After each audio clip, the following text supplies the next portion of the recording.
Welcome one, welcome all, welcome to another exciting episode. I am Bridger, and today we are jumping back into Endless Space 2. I've done a bit of streaming with this in the past. I haven't played it in a while, and we're going to jump back in. So, one of the things that I have been very much enjoying in this is a mod called Enhanced Space 2. And it's a little bit of everything. I can try to go over like the very quick details here, the high level changes, but there are a lot of them.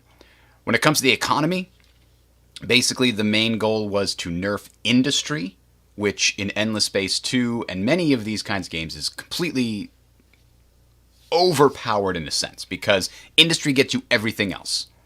All of the science, dust, influence, food, all of those buildings cost industry to make. So if you build up your industry a lot, it's in the future getting you access to more food, more science, more dust, etc.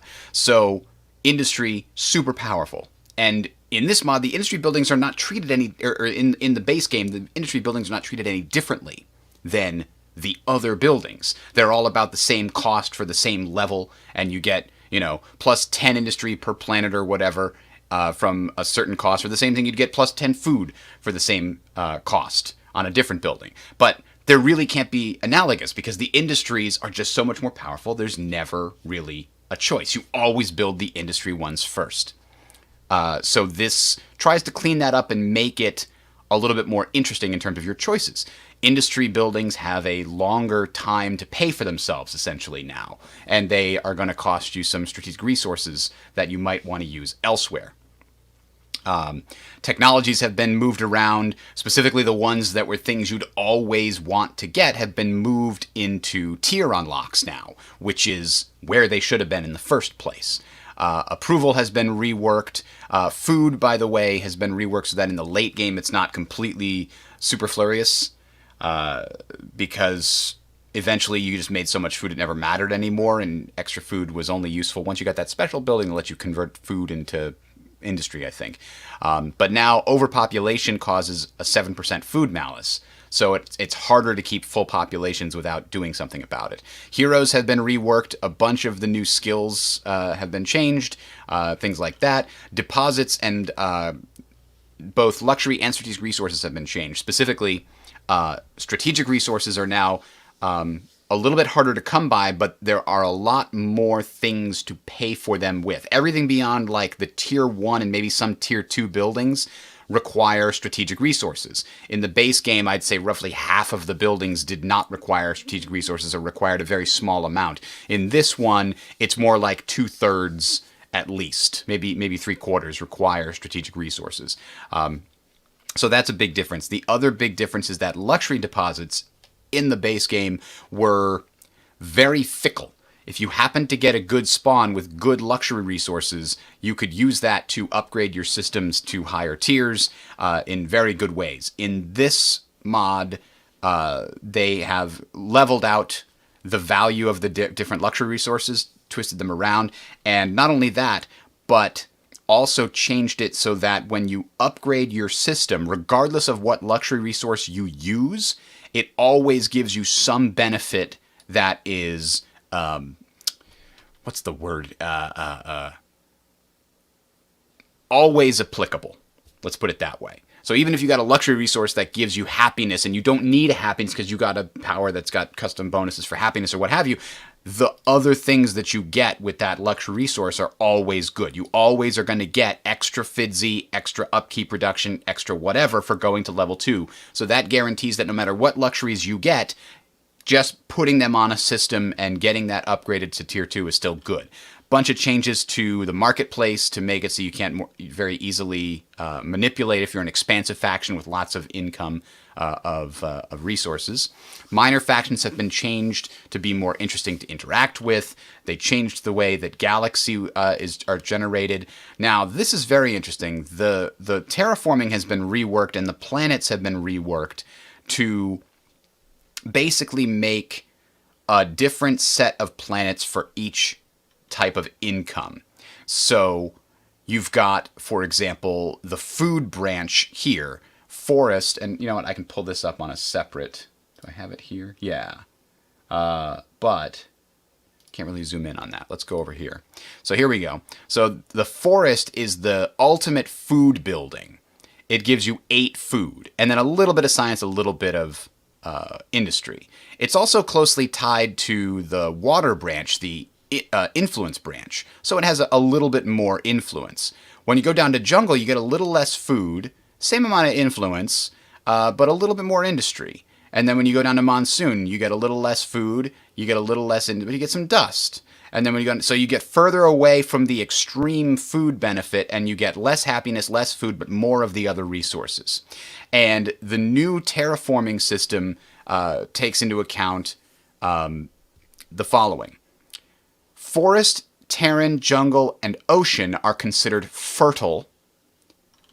And then lava, ash, arid, desert, barren, and ice are sterile, and everything else is considered mild.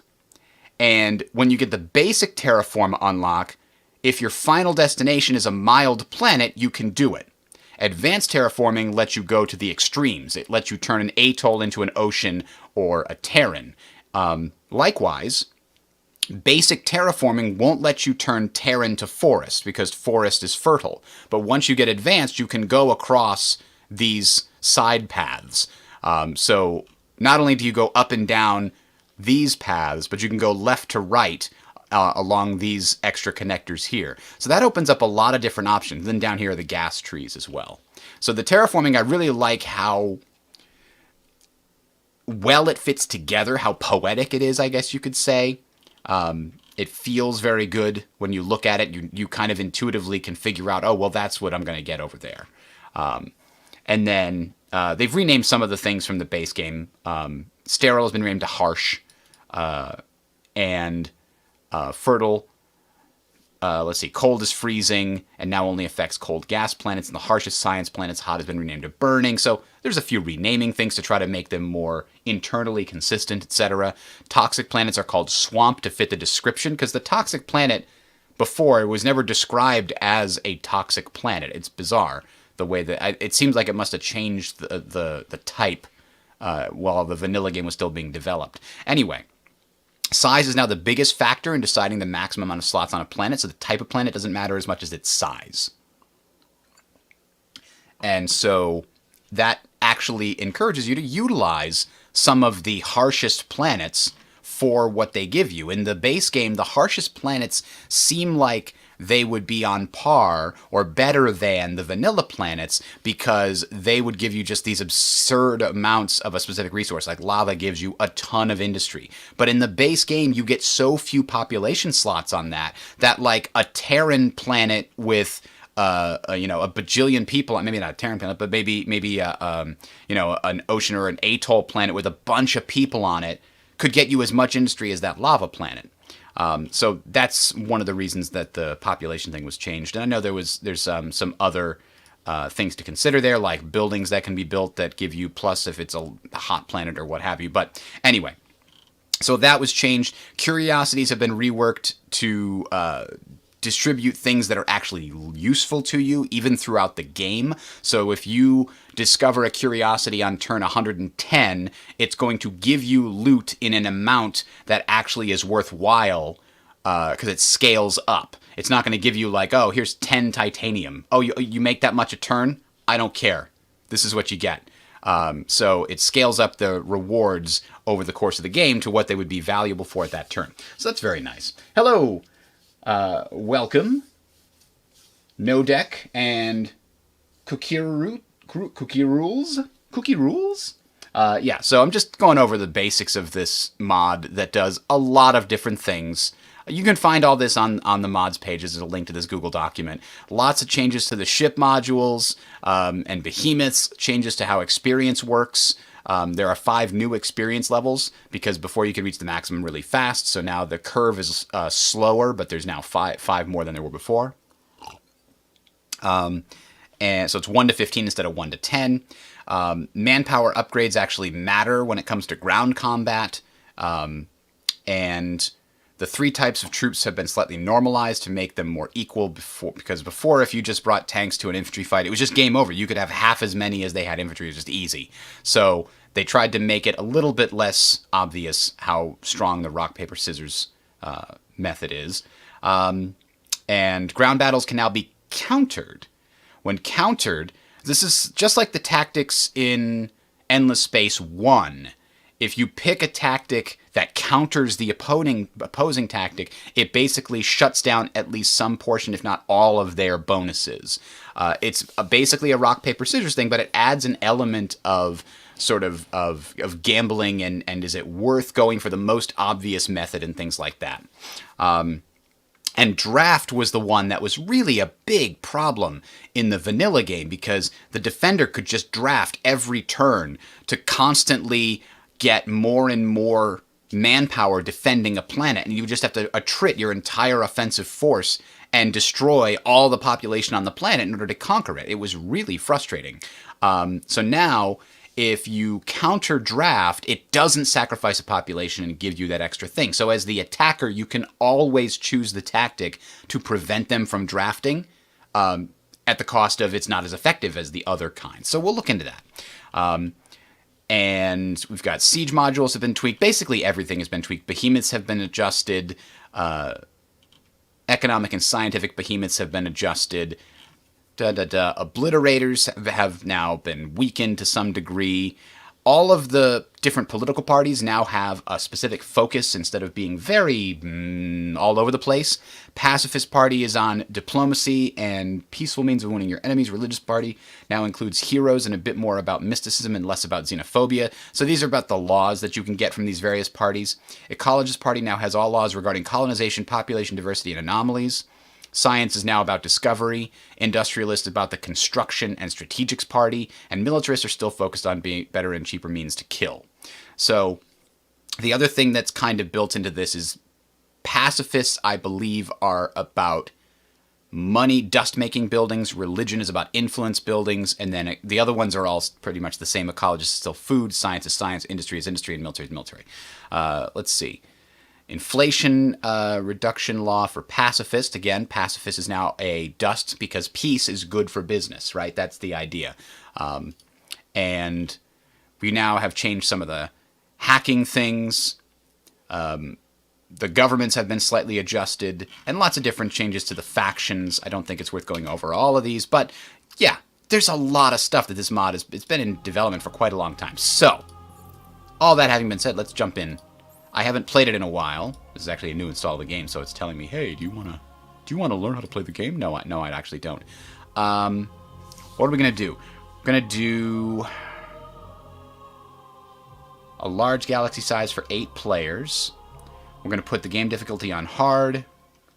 I know I don't play on endless because I don't try to min-max games like this. I know that's not the best, that's not how people play it, whatever. Galaxy shape. You want to go hard random? Let's go hard random, see what happens. Now, one of the problems I have had with this mod in the past is that the strategic resource crunch is too big. I mean, there were times where I got access to every single titanium and Hyperium resource that I possibly could, and yet in the mid-game I'd have 4 of my systems constantly churning, unable to build anything because my resource income was so low.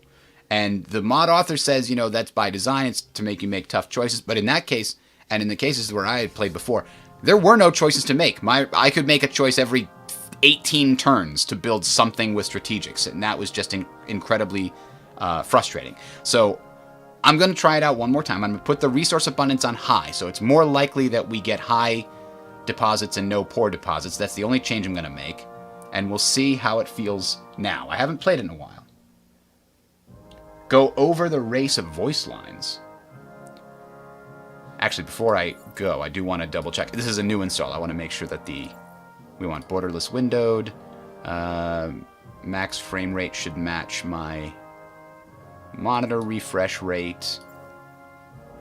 We can probably turn the music down a little bit. Oh, I hate these sliders that are like not the way that you would expect percentages to work. They're the way that sound works, and I get it. Inverse square law and everything, but don't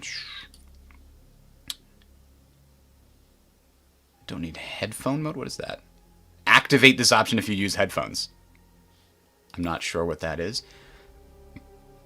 Subtitles for the faction movies? Nah, I never liked subtitles.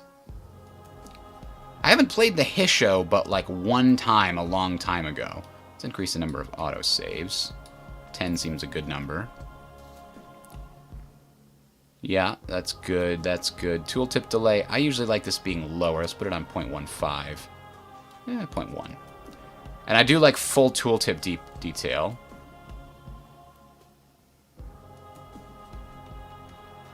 Oh, it could be set to progressive. I do like that. Let's try that for now and see how it is. We'll give it a 1.2 second for full details. Research key, yes. Expand start. Those are things that we can do later. In clock formats, default. Razor chroma effects. Yeah, you're going to appreciate that on the stream. Okay. Here's what I want to do. Confirm is going to be C. And sure, cancels escape. We're going to leave that the way it was. Up, down. Oh, those are in menus, aren't they? Here, I was thinking that was moving around the galaxy. Well, I can just click and drag like I usually do. End turn is going to be spacebar, and this is going to be tab. I don't need to chat. All right, quick save and quick load. We don't need to worry about those. Everything else is fine. Sleep for this turn. Well, that should be more... Ah, here we go. Up, down, left, right. I'm sorry, I should have thought to do this earlier, guys.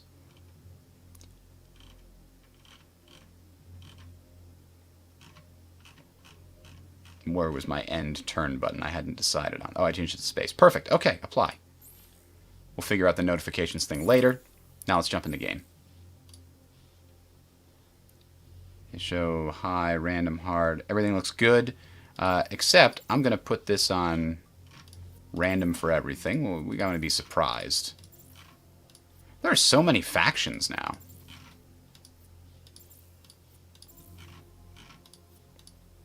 I'm going to try to change off of having more than one green. Ugh, not a lot of options. Oh, orange is already there. There's no purple. That'll do. That's a dark purple. That's a pink. Here we go! Haven't played the Hissho. Let's see their movie. Or I did a long time ago, rather.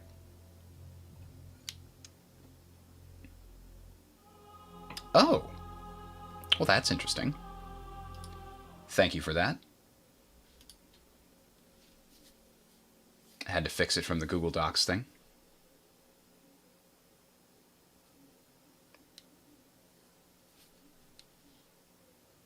There we go. From the beginning, a warrior prepares for sacrifice. Touched by blood, the sword becomes the soul of its wielder.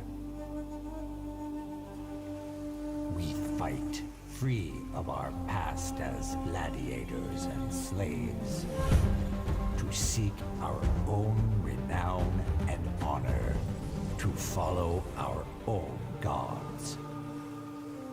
For the warrior walks a path, but the blade foresees it and remembers it.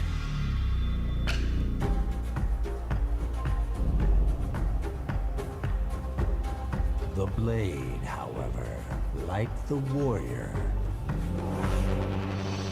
has its own secrets.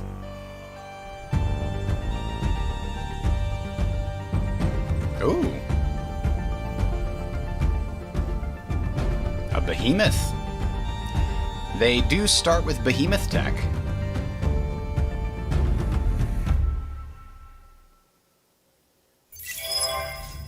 So, oh, that's interesting. They came from Ariga. Oh, hang on. This is just telling me I'm playing with new content, but I'm not. I'm playing with the same content I've had before. It's just a new install. Calm down game. Warriors from a culture of blood sacrifice. The Hissho must rewrite their past as slaves and gladiators into a glorious future. All right. The first to discover okay, I'm sorry, you weren't Behemoth done. technology, inadvertently reactivated by a sword also fashioned in foundries of the endless. Their destiny will be written in battle with the blood of their enemies. So they're obviously very military oriented, and their mechanics are quite unique in Endless Space 2. So they've got this loyalty thing where they don't have happiness, not a global happiness or a per planet happiness. Instead, they have this key, which represents a sort of obligation or duty, and also like a respect towards authority. So you earn this key by doing things which earns the respect of the populace. So when the government does things that earn glory and honor, then you get more key. The populace feels more respectful towards authority. They're willing to give more, sacrifice more, etc. And so that's how this replaces happiness. The populace simply needs to be happy enough with the authority in question, and you're good. You don't have to worry about the fact that they're on a sterile planet, which would normally be like -10 happiness. They'll deal with it as long as they respect the authority and the government. They think it's for the greater good, sort of a thing. So that's kind of interesting. So completing quests and taking part in battles are the sorts of activities that improve your key rating. Now, they start with a little minor faction on their home system, which gives a little bit better influence. That's nice. They get some religious stuff. Sacred Tradition. The government type does not change when in rebellion. That is very interesting. You basically stay as a dictatorship forever. I guess maybe you can change it from tech unlocks. I'm not sure. But systems rebel when an empire is in anarchy due to low happiness or low key, I think is what that is supposed to be the symbol of. Can see paths and destinations of fleets of empires that you're at war with. I can see where they're going. So if they're planning to go to a specific place, I can see that. That's crazy cool. But the government type doesn't change. So when these guys rebel, and normally the government would change to like a democracy because the people rebelled against authority. Instead, it just changes to a different political party under a autocracy. They also have observances with every election. They get to sacrifice a population to get the effect of the observance. Again, very religious, very military oriented. Think like Aztecs as sort of a base idea, I think. And then mining probes can collect FIDS resources of a planet and add them to the home system's resource generation. Now, normally mining probes could only collect the strategic and luxury resources of a planet. This faction can actually can add food and industry and dust and science back to the home planet with behemoths, in addition to special resources. And that's important because they get a huge penalty if they expand too far. Normally you get a penalty to happiness if you go over your expansion limit, if you're a regular faction, and that can be managed, but this faction actually loses 5% of their production of food, industry, dust, and science on every system when you go above your threshold. So this is what's really interesting about this faction. It is a tall military empire. Where the hell have you seen that before? Hello, Tasco. Can anybody think of any other game, like a 4X style game, where you have a faction designed to play tall, but also militaristically? Every other militaristic empire I can think of in anything like Civ or any other game is always about playing tall and expansively. This is about playing tall. I'm sorry, militarily and expansively. This is about playing tall and militarily. It's crazy. There are also pirate slayers. Cannot interact diplomacy with pirates, but earn twice as much loot when destroying a pirate lair. Well, that's good. We start with +1 behemoth production limit on the map, and we also start with a behemoth in our capital. We start with xenolinguistics, which in this case gives us... so one of the things that the mod author has talked about is he's changed around a lot of the different technologies. So what they give you doesn't really line up with the name or theme of the technology trait. And somebody asked about, improving the lore, switching things around, and he says, well, I've been waiting to do that because for the past, 2 years, Amplitude has said it's on their list of things to do, because the vanilla game is also a disaster when it comes to the theme of, the lore that's written on the technology matching up with what the technology does. They've said they planned on fixing that in vanilla, and it just they've never gotten around to it. For the mod authors, I'm not going to go through all the trouble of fixing this, only to have them put out a patch that undoes all my work and screws things up. So he's waiting until they do their fix before he applies it to his patch and the way that he has his tech set up. What's important is the techs that you unlock give you appropriate bonuses for the tier they're in and for the cost that they are, etc., etc. So, looks like we've got exoscience stations, xenolinguistics, etc. So, now that we know how this faction is going to... Oh, good, you're going to pop in here to tell me I got to figure out how to disable this. Yes, close the tutorial. We're good. So, this faction is... Now, that's interesting. I don't know what that circle is. Oh, wait a minute. Yes, I do. It's a behemoth circle. All of the Hissho behemoths have bonuses, key zones. Behemoths have a red ring around them. Combat inside the ring has increased key rewards, and there are key costing actions that can be applied either to individual systems, fleets, or to a behemoth. If you do it to a behemoth, the action is only 80% as effective, but it applies to everything inside the ring, which is usually far more preferable. That's what that is. So I've got this behemoth here. And what do we have? What does it have on it? Let's take a quick look at our ships. Oh, we can't look at it this way, huh? Can we look at the behemoth? Economic behemoth. Yes, we can. So, that's crazy. So you can pick one planet on a system and get 100% of that planet's food, dust, industry, and science sent back to your home world. That's crazy. Okay, and so what do we have on here? This is an economic one. So it gives you 5 FIDs just for orbiting a basic system, it looks like. And then it should also have a mining module that gets you 20% of the deposits sent back. Exploit a specific planet's FIDs plus all of its resource deposits. Oh, all of the resource deposits in the entire system, but it only gets 20% of those.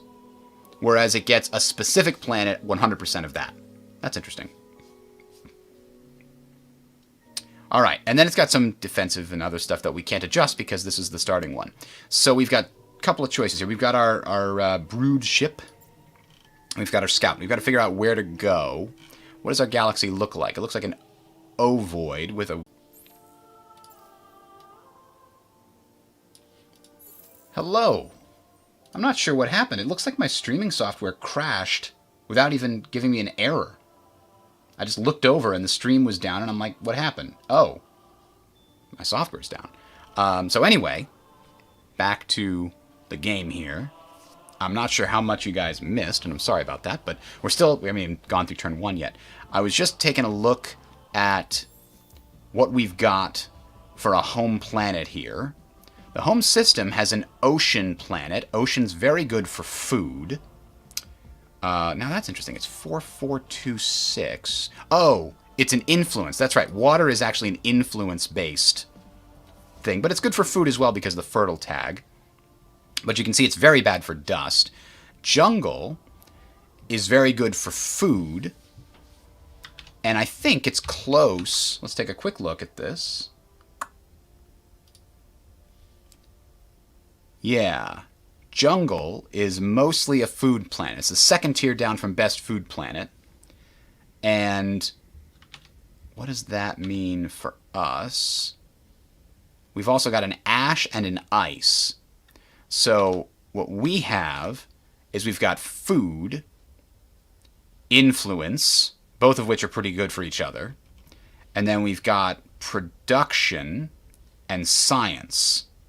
We have no good dust planets. This one's very low on dust. This one's very low on dust. Jungle has no dust, and ocean has no dust. So, ideally, if we find another system, we'd hope to find one that has some dust in it, a dry planet.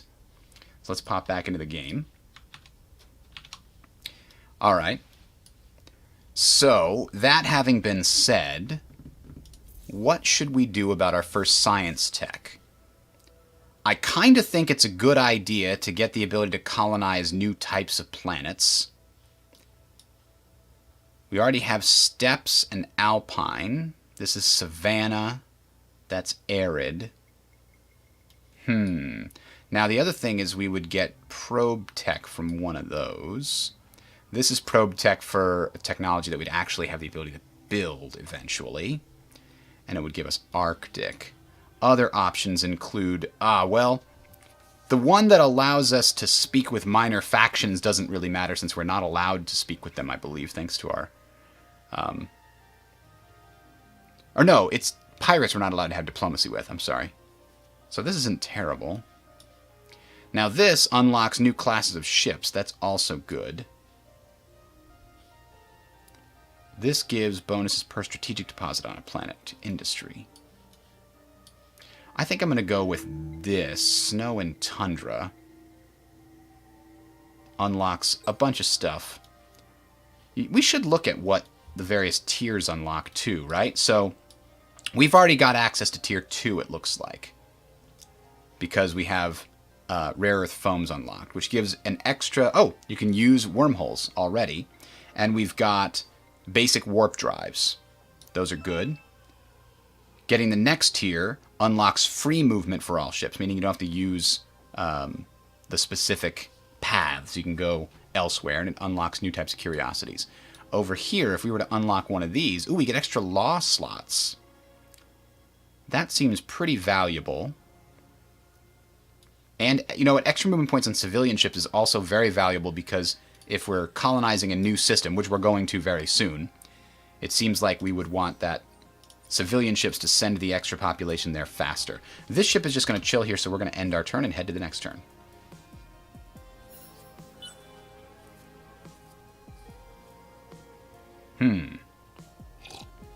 Not much changed. I wish you could bind a key to this button to send your fleets out. Huh. Well, Aquarius has a gas planet, which we can't colonize for a long time, a barren planet, and another gas planet.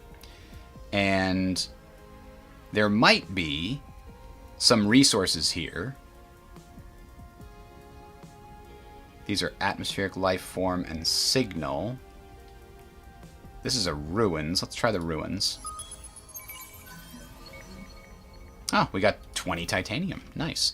But that's not going to be a system that we want to inhabit. Not yet. Not for quite a while, because we can't actually live on gas planets yet, or rather on top of them. I think when you're living on a gas planet, you're kind of living in a cloud city kind of environment. So, since we've reached the end of that tree, we'll send this guy back now. What is this? Pardillus is a huge Arctic planet. And it's got atmospheric curiosities, which are unlikely to be strategic resources. Or luxury resources, for that matter. So we're going to send our Behemoth this way to find more information. But this is not going to be a place that we want to colonize either, because we only get one other place to colonize for the next little while. So we need 2 planets and then a bunch of behemoths getting resources for us.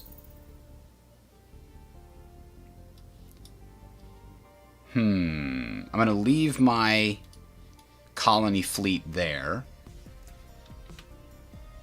until we see what's down these other tracks. Ooh! Kairos was a planet whose environment was so welcoming that it was taken by many pre-Dust Endless sects as their promised paradise. Unfortunately, conflict and strife exploded over its care and exploitation, and a grey goo nanobot plague was unleashed as a suicidal doomsday weapon that destroyed the biosphere.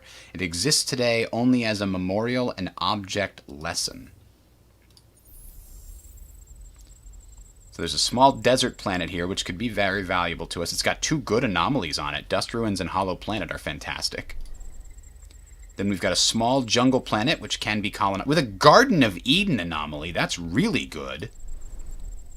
A medium monsoon is not terrible. That's more food. And then Kairos. It's a large barren planet, which is really good for science. Yeah, this looks fantastic. So, reminding, Garden of Eden gives food, dust, and science to this small jungle planet. And then Dust Ruins, 3 dust per person, and Hollow Planet, 20 garrison capacity and 1 science per person, an extra population slot, and an extra dust per person. So, wow.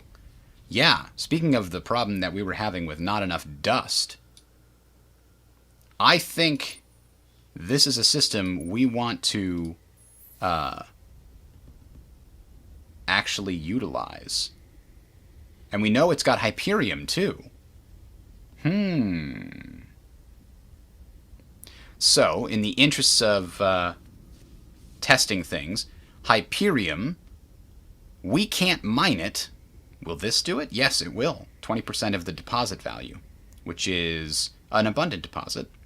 And our home planet will get 9 food, 4 industry, 3 dust, 5 science, and 4 influence. So we're going to mine this.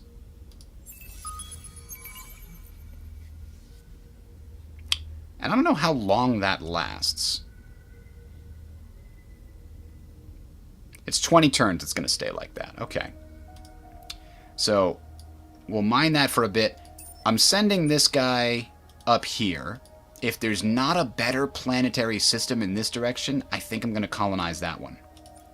That's a pretty good system, especially because of the dust. Significant amounts of dust helps us to offset our weakness of our home planet, which is dust. Okay. In spring we yearn for the simplicity of war.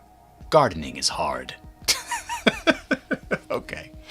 The Emperor himself wrote this poetry. Well, it's better than Vogon poetry, I guess.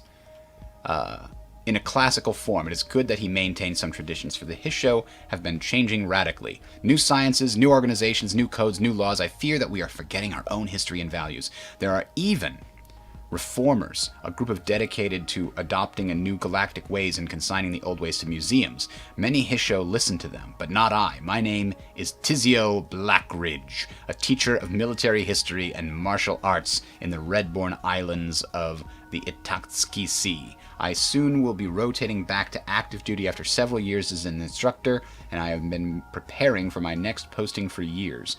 Now this is interesting because every other quest line I've seen has been... Oh, is this the Emperor?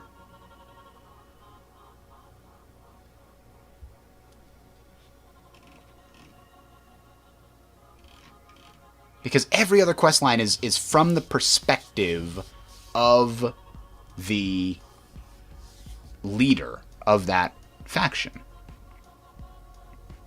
I grew up on tales of the Blood Sisters. I read their legends, studied their texts, practiced their martial arts. They are a memory of a time when the Hissho stood united against all, when the sanctity of the nest was everything, when courage and honor were things that existed in daily life and not in stories. I will see the temples of the Blood Sisters reinstated, their feats of arms studied, their stoic and tenacious ways imitated with pride, or I will die trying. Either outcome is acceptable. I am no gardener. Well, that is a lot of defensive power. Assimilate one minor faction.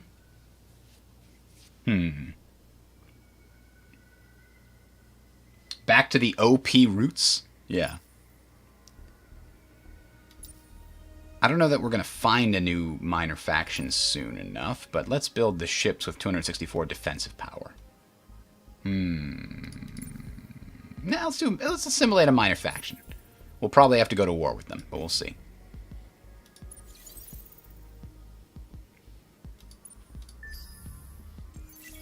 Hang on. Can our behemoth move after dropping that? I think it can. Just completed xenobiology. Okay, good. Yeah, okay. They can drop the mining probe and then just get out. Hey, we discovered a minor civilization. Look at that. So this is now on a 20-turn cooldown because the 20 turns are being taken up by that thing. So, here's the thing. If we assimilate this minor civilization, we're going to be over our max. But that's probably... Ooh, binary moons and aurora waves. Bonus dust, but minus science. Okay.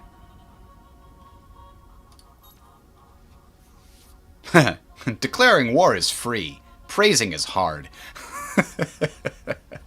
One of the other things that this mod does is... Let's see. Soil healers. Oh, that's really interesting. They can get rid of depletion points on a planet. Huh. +2 FIDs per pop on planet with reduced anomalies. Huh. Interesting. Anyway, we can't do much with them just yet. Drone networks are done.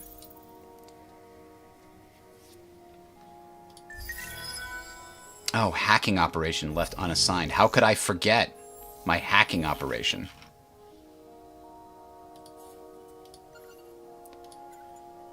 Sure, let's do the hacking thing.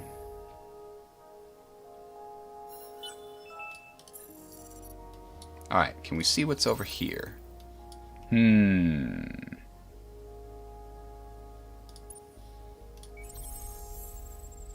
A tiny ash planet, a medium gas, and a large Arctic. Not a good place to settle this early. Atmospheric, life form, atmospheric. Not a lot of Hyperium or Titanium, I tell you what. I was assured by the mod author that there would be plenty of resources for me to find. I found one deposit here and one deposit there. Come on now. Come on now. Did they lie to me? Next we're going to get this, and then this, because I have a feeling we're going to be settling that world very soon.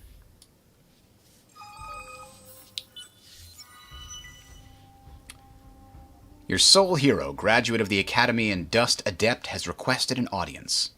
Something has awakened, they confide. The Academy has registered emissions that they do not recognize. The source is certainly an endless manufactured transponder.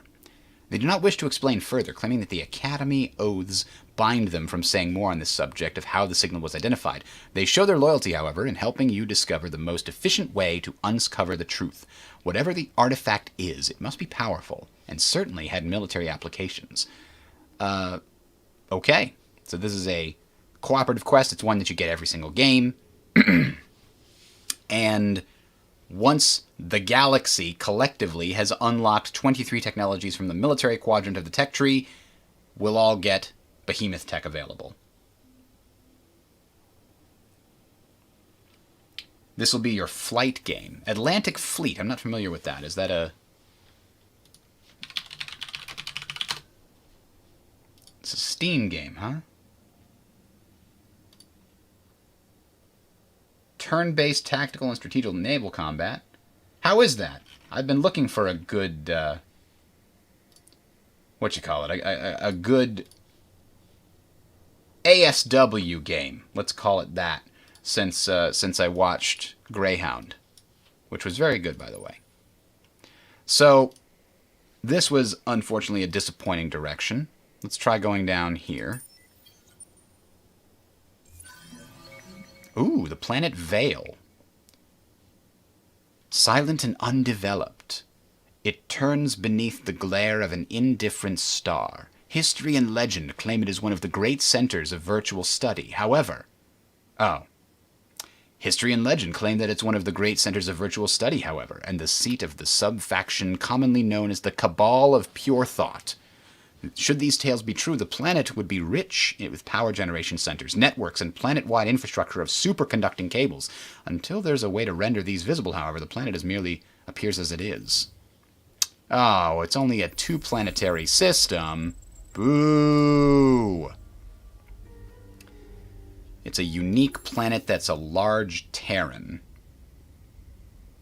I mean, it's great. It's a really great planet. But still, max pop of 8. 1158.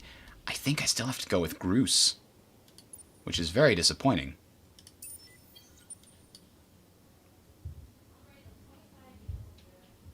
It is a unique planet as well. But we're playing tall. We can't just spread to every cool system we find.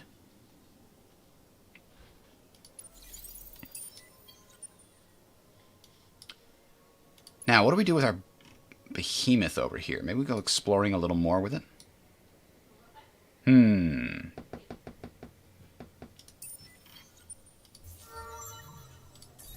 Assign skills, you say. Well, let's give him this governing skill, since he's sitting on the governor position right now. Now, as far as I know, the only way to increase my capacity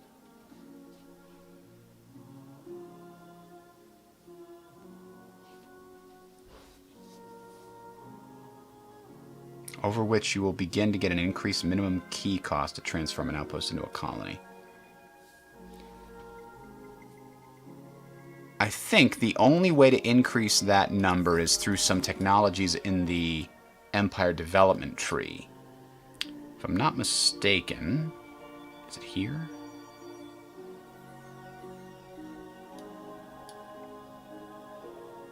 Darinka University.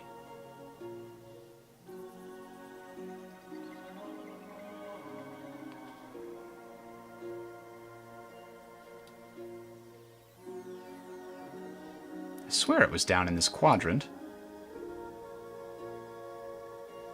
Maybe the mod moved it. Okay, well here's one. Autonomous Administration. This is the one I was thinking of. +1 systems that can be occupied before triggering additional key costs to transform outposts and colonize systems on the Empire. But I thought there was... Oh, is it built into... No?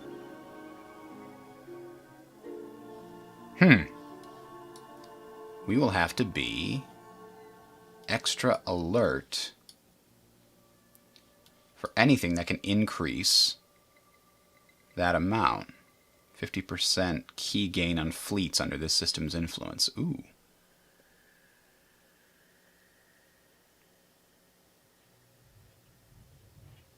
That's kind of nice.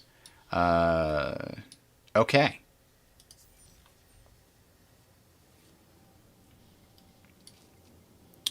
So our goal is to assimilate one minor faction.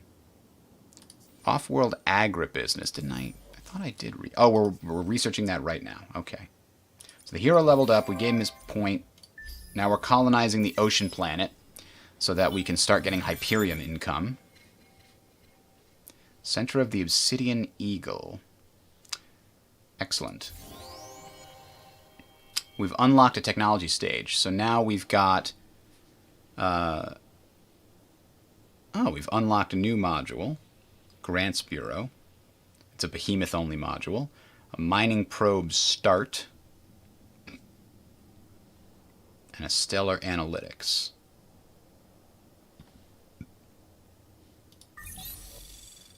That was these. So these are all Behemoth modules.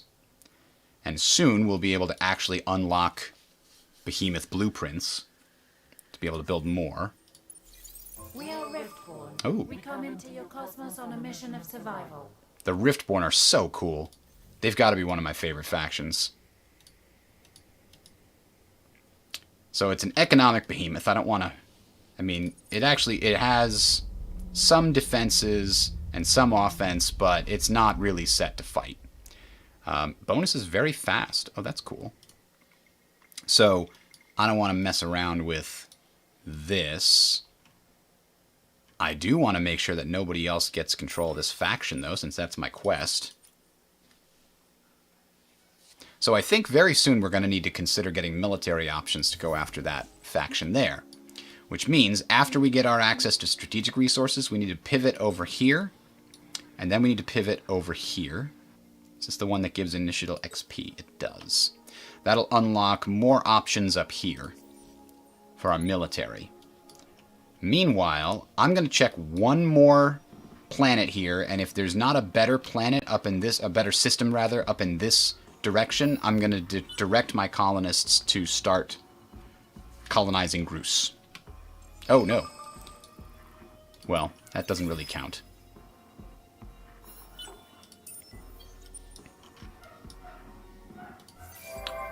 Alright, Colonize Ocean is done. Now, it's an influence area, so we could do a spin project because it gives bonuses on fertile water planets. Now this is Fertile Lush. We could do Evolve Soils, so that'll boost the production on all of these planets. And then we've got to consider Center of the Obsidian Eagle is just flat bonus to influence. I think Xeno-Industrial Infrastructure is not a bad idea either, especially because we do have the titanium, so let's use that. And you can see I've got a lot of extra stuff coming from colony base, from planet. I think the from planet, the 16 from planet, that must be Groos. Oh no, Groos is no longer. Oh, that dog just ain't gonna hunt. Pirates took the planet I wanted. Unacceptable. Okay, well, that's gonna slow us down a little bit, but we've got a behemoth at least, so we're gonna blockade the hell out of this thing. And it's minus 20 per turn. That's pretty good.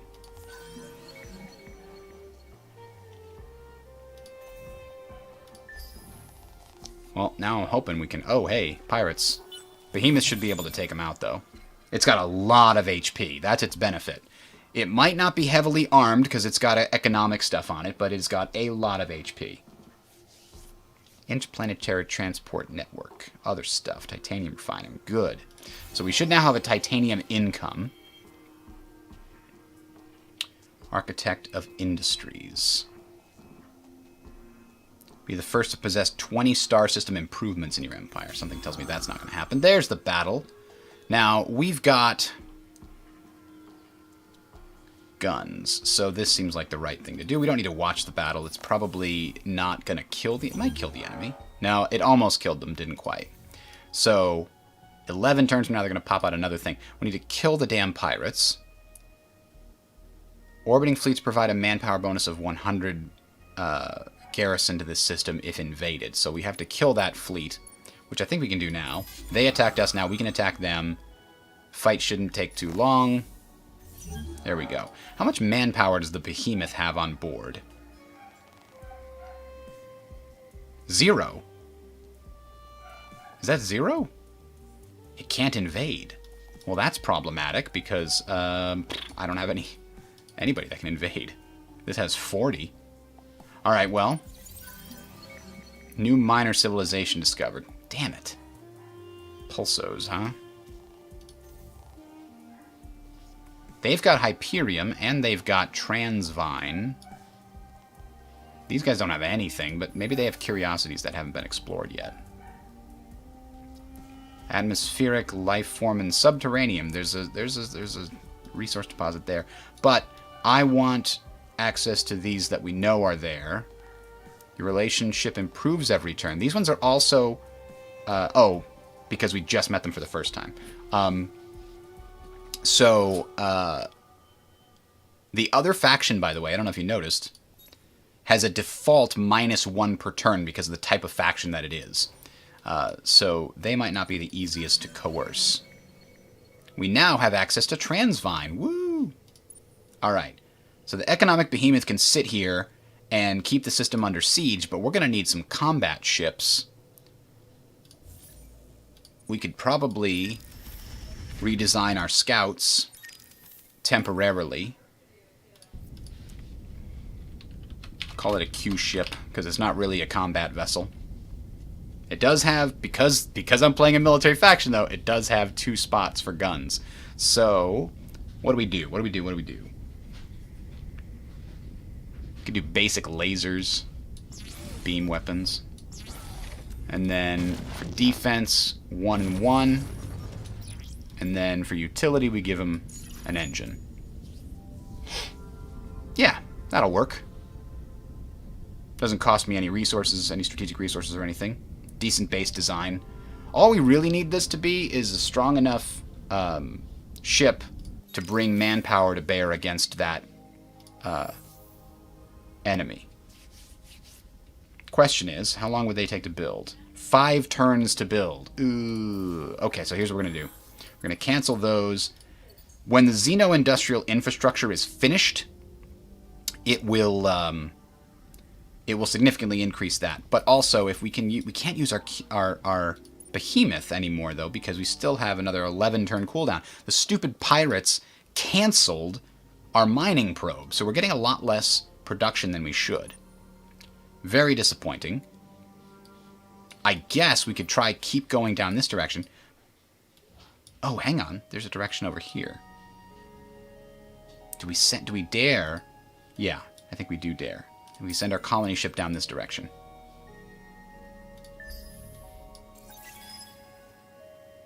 The Behemoth can keep the pirates stuck there. Alright, so our friendly nature now can hopefully continue to improve our relationship with these guys. Let's spend a little bit. What's our total? We have 345. Let's spend 1 more time. So 2 per turn increase. We're getting some dust and science and manpower from them through trade. Oh, we gained one of those little population from our miner faction. Forgot what their details are. They are +1 influence on burning. Well, Ash is a burning planet. And then our main thing is we get industry and manpower from our own people. That's not a very strong suit for them. Alright. Backing off. Okay, these guys don't hate us, so they're not going to kill my colony ship.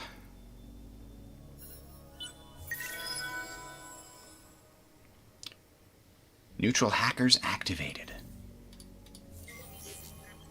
Strategic's price decrease. Okay, hopefully we'll find a nice 5-planet system over here. We should probably send our scouts in this direction.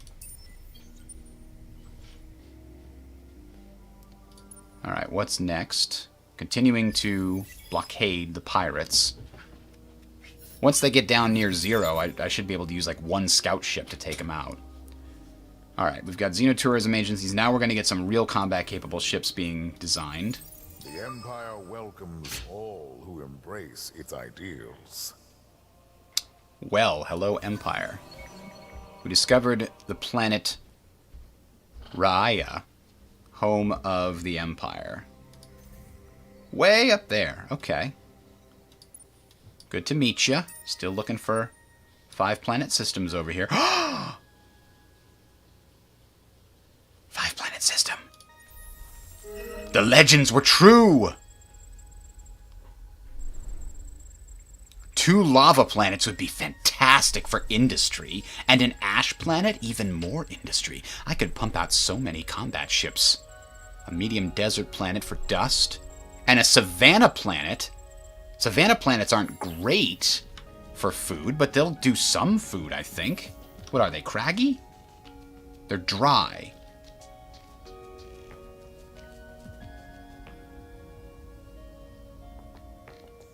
Well, I have a new priority.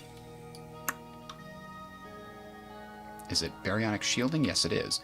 Is it control click? No, it must be alt click. Yeah, alt click to the front of the line.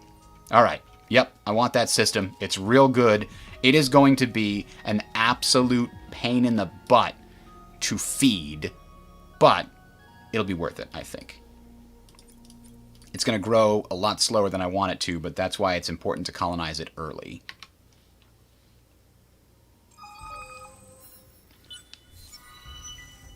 Rumor of an academy. There are heroes, and there are heroes. Legends of prowess, familiar to all, yet witnessed by none. The heroes of these tall tales are a dime a dozen. But in the leaders you have met, and in the murmurs of your crews and colleagues, there are stories of other heroes, living heroes, whose actions and efforts have changed the course of battles and bureaucracies, whose actions and decisions have been pivotal in the rise and fall of empires. And when one speaks of these heroes, masters of dust and its vast powers, one also speaks of the place where they studied, where they learned these feats of strength and genius. It is simply referred to as the Academy. Some seem to present it as a center of higher learning, while others mention it in tones more suitable to worship and epiphany. It would be good to know the truth of all this. It would be good if your ships were the first to make formal contact with it and meet its leader, shrouded in mystery. All right. 5 atmospheric curiosities must be explored. Well, that's not going to happen while I'm trying to deal with these stupid pirates. But we'll work on it. I'm going to go back to my original plan of Evolve Soils and Spin Project once we get the first Q ship built. Whoa, hey, Ita. We got to check that out now. That's a 4-planet system. Ooh, Kessler Syndrome, very bad. Desert is good. Savannah also, and a large Arctic. That might be another one we add to our empire eventually. But right now, Grapheus and Grus are the two. The 2 Gs have got to be our main objective.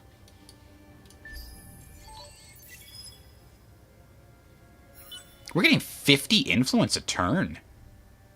Why is our influence so high? I don't know, but I'm going to go ahead and put some laws into place, or 1 law into place. Lower fleet cost seems like a good thing. Hatched at home. -1 key per colonized system. But plus 25%. Ooh, that's... Is that per turn?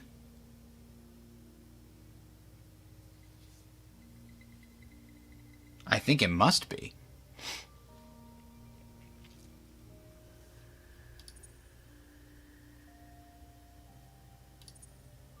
High Psi Act. That can't be key per turn, right? Maybe it is. There must be buildings that give you key every turn. I think we're going to do lower fleet costs for now. And we're going to go ahead and praise these guys a couple more times and see if we can assimilate them without declaring war. I don't know if we can. Oh, though Peter has already taken over them, so we'll have to overtake Peter's bullshit. We found another minor civilization over here, huh? One that we just don't care too much about.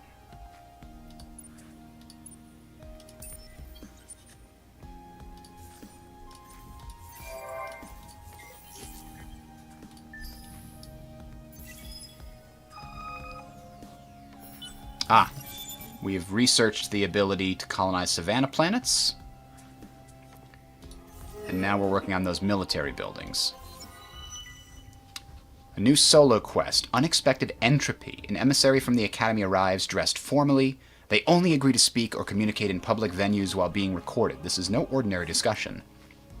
It appears the head of the Academy is indisposed, and various organizations within the Academy are beginning to operate with a certain degree of independence. You are provided with a few names, a list, a small explanation, really a marketing brochure on the Academy's structure and organization. Once the discussion is over, you place your encrypted call to the hero in your employ, who is visibly uncomfortable. We are beings of exceptional power. We are trained to seek only strength and knowledge, but some seek more. There are associations, fraternities within the Academy, theoretically just clubs for heroes with shared interest. Those who seek power often use them for leverage, however, in research, training, exploration. None of this is shocking, but as long as they lack access to resources, they're not a threat, at least not to friendly empires. Investigate new curiosities, discover 4 systems outside your constellation. I guess the curiosities one is going to be what I do next. Probe microfactory. Seems like a good thing to have. Ah, our hero gained another level. Do we do this one, or do we start somewhere else? I think we do. I think we make this guy really good at developing systems. For now. Oh, and we can colonize this system. This huge savanna planet. Though it is going to take quite a while. Complete outpost. I can just spend 75 key to do that. Or I can wait for the colony ships to get here, carrying 28 food each. Needing to get to 300 like normal. Here's the thing. This is kind of far away. I think I'm going to use this to get it started sooner. Especially because it has such low food source itself. So it's going to need evolved soils. Actually, it's going to need drone networks. Then evolve soils. Then we're going to have to figure out how to get it more food. But that'll be a decent start.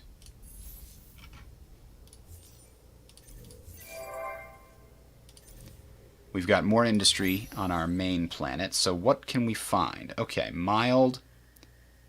Sustainable farms is a decent way to get some food. Intensive cultivation logistics is another one. So we'll consider that after we do our military bridge. Not much in the way of food over here. So yeah, we'll just go to that point. So it's crazy that we can instantly do that, although our key is now really low. So does that lower? Yes, that lowers our obedience a lot. So I don't know if that was a really good thing, but we did it. When we conquer the pirates, we'll probably get some of that key back. Aha!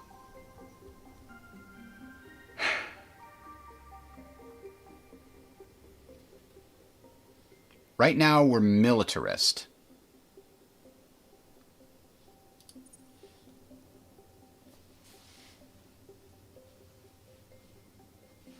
Sacrifice population to gain 50% food. Yeah, that's not super useful. So the hardship ready one would allow me to colonize telluric planets. However, you suffer a minus 25% FIDS penalty without the correct colonization technology. I think we'll want to do that because we don't have the correct technologies for a lot of our planets. And green fertility bill gives extra food per anomaly. Okay. Yeah, let's go with ecologists for the first tree.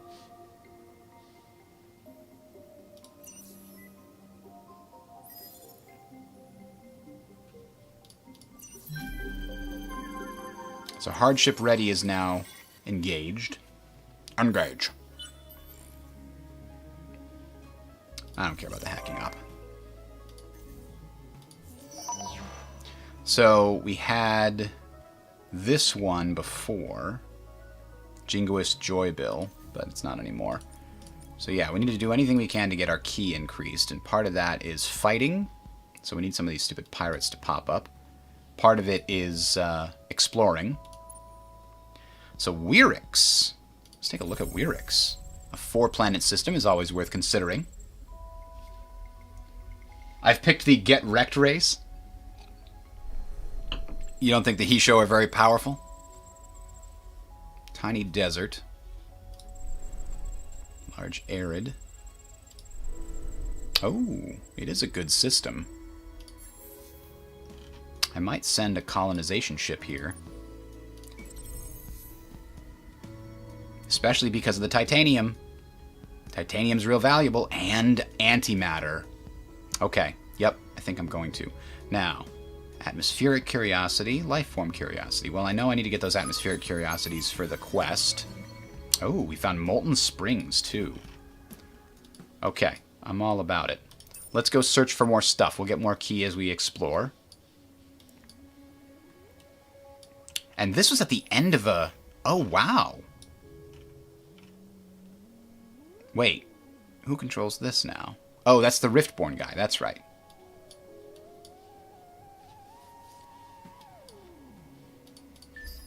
Alright, we're finally getting our talent, our scout. And now we have the ability to build actual combat ships. Not just scouts with guns. Huh.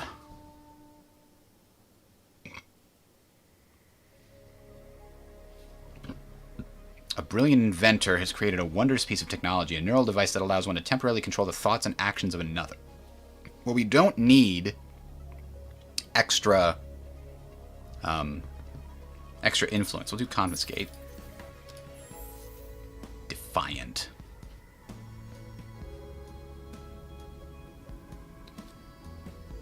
Yeah, that's annoying. We do need to fix that. Now, our dust is a problem. So maybe xenotourism will help. We don't have any luxury resources. Unless atmospheric finds one. I don't think it has a chance of finding one. So unfortunately, I think we need to do this. I don't have the ability to build another. My military is not great. These guys will finally be able to drop another mining probe in 2 turns.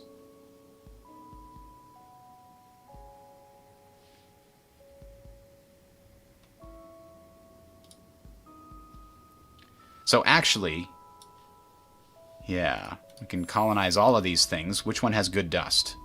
That one's going to be on the list for sure. Yep, that'll partially fix our dust problem as long as that place continues to grow. So let's go deal with these pirates. That should get me a lot of key. And if I get a lot of key, it'll fix my obedience problem. Meanwhile, we're researching some military tech, which will give me new options with regards to what I can build my combat ships out of. Ooh, we found Riftborn right near us. That's scary. We're going to need... Oh, good. Improve image. Hack economy. Increase the minor civilization's yield by 75% for normal resources and 50% for strategic resources and luxuries. Yeah, that seems like a good thing. Give me some stuff. We hacked him, and now we're getting stuff from him. Dust and other things. What's going on up here? They're giving me some dust too, but I want more. Now, we didn't actually look and see if there's a law here that makes sense. New colony would give bonus to outposts. Not going to use that right now. And green fertility bill. How many anomalies do we have in that new system? There's no anomalies here. There's one here.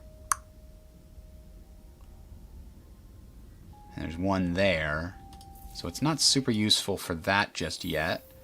And we have no anomalies here.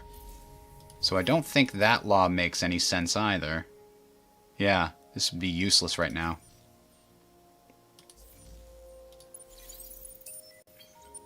Go, Scout, go! They're down to 80 manpower, so the Scout's puny 40 manpower will eventually be able to overwhelm them. Oh, we could technically scan and hack something. Fine. I've never been a huge fan of the hacking mechanics, but... let's go ahead and hack our friends here.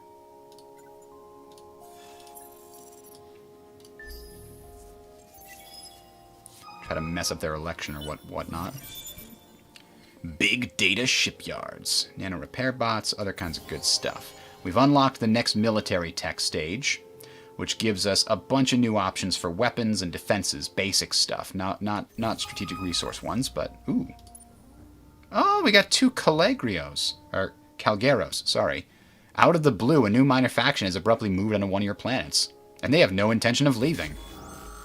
Excellent. We can get some key from this, maybe. 16.6. It's a draw. Well, that's unacceptable. We have to kill them. Go ahead and attack again. Let's see if we get any key out of it. We did. We got some. 0.7. Woo! And gain some experience on this economic behemoth. Now, that hasn't significantly changed Oh, geez, 16 turns until we get some planets revolting. So we got to get our key up, and I think destroying the pirates will do that. I don't want to go to land on the planet just yet. So let's go check out what happened over here. Calgaros increase garrison capacity and even more on fertile. That's okay. I was hoping that we'd get more more direct food bonuses from them, but oh well. They did improve my production, which means drone networks is going to be finished soon, which means they'll grow faster in the near future. Evolve soils on the capital is done. So our capital is going to continue growing fairly quickly. Oh wow, actually it was growing slow until that. Oh. We don't need this at all. Oh! The next observance is a blood ritual. Converts population into key. I might have to do that.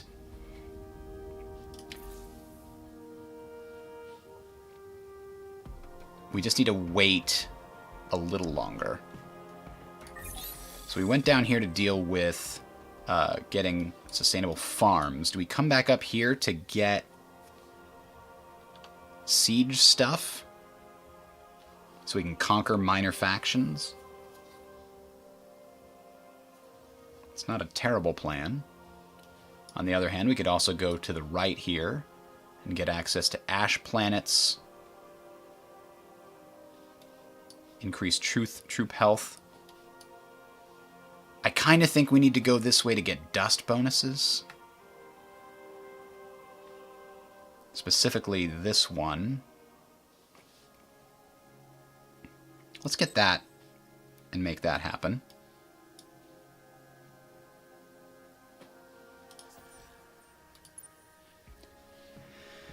I don't want to...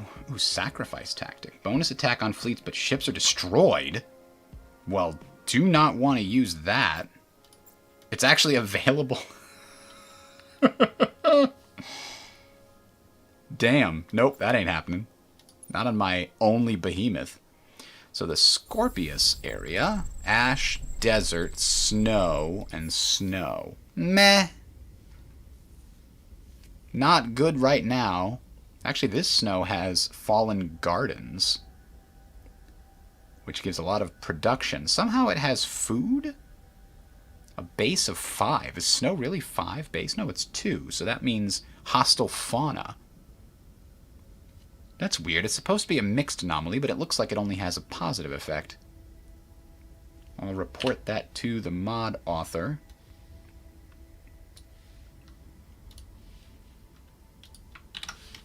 Later. Alright. Anyway, our scout has gone as far as they can, but they can research another, or explore another curiosity. So our only connection to the wider verse is right here through those and right here through these. Which faction do we gonna go through to get to the rest of the world? Okay, so now I'm gonna wait 2 more turns and then take these pirates out. Once their manpower is half of mine, I'll feel comfortable doing that.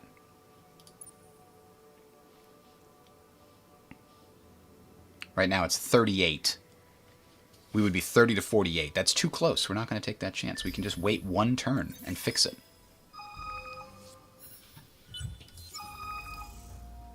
It is an underrated game, but it has its issues. I kind of wish the developers were as good at making AI as they are at making a UI, if that makes sense. And I mean, there's been people talking about the mathematic issues with inflation system for years, and they've done nothing about it. Hello, Corn Marine. Welcome. You get lost in what you want to do. As in, there are too many options and you get overwhelmed and you're not sure which one is right, or you're not sure what victory condition to go for.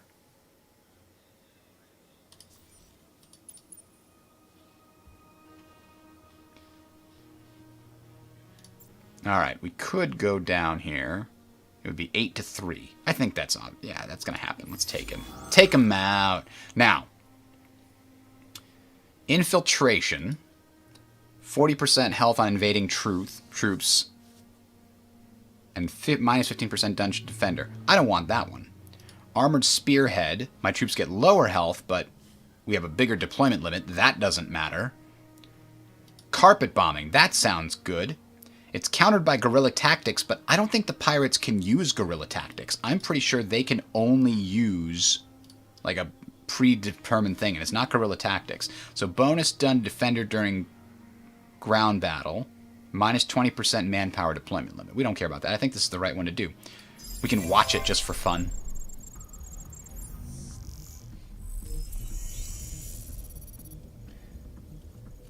Yeah, some of the quests and the way that it's laid out, it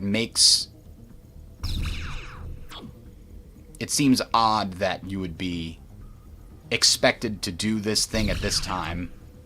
I just kind of ignore the quests that don't make a lot of sense.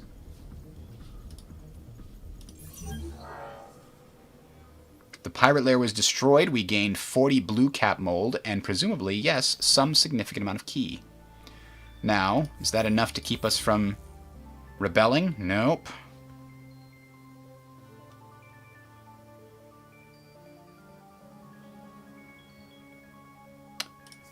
We're going to need more key.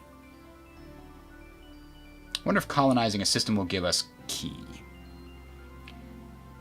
The other thing I wonder is maybe we can go and conquer this minor faction. That will give us key. Meanwhile, I can finally go back to harvesting my Hyperium that the pirates so rudely interrupted.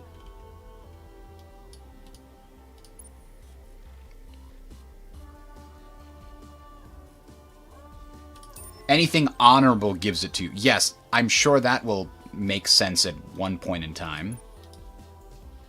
Where did my scout go? There it is.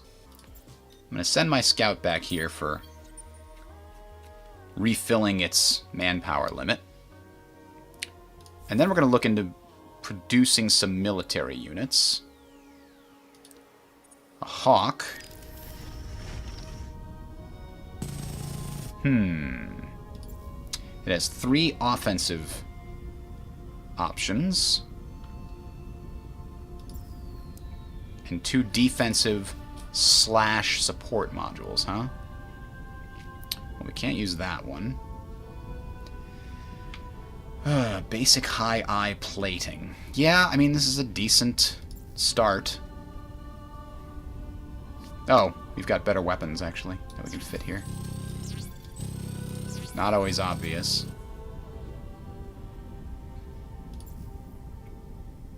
This is better, too.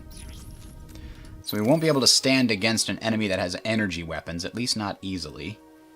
Now, what's this Kestrel one? That's a cool-looking ship. This one has only 1 combat. Let's probably use plasma beams or sync lasers. Yeah, let's use sync lasers. And for defenses, 1 of those and 2 of these.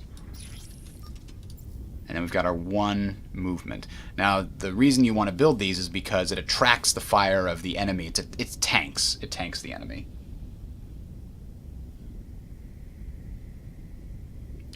You're right, hero ships do look kind of small compared to everything else when you've got a giant fleet with carriers and such. But, yeah, it is what it is. I see where you're coming from, though. Let's apply this design. There we go. Now, as far as our CP limit, where's our scout?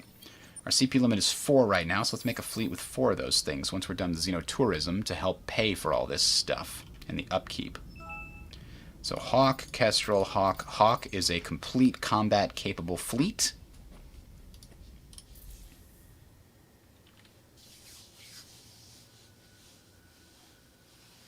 Oh, hello, King of None. I'm glad to have got you into the game.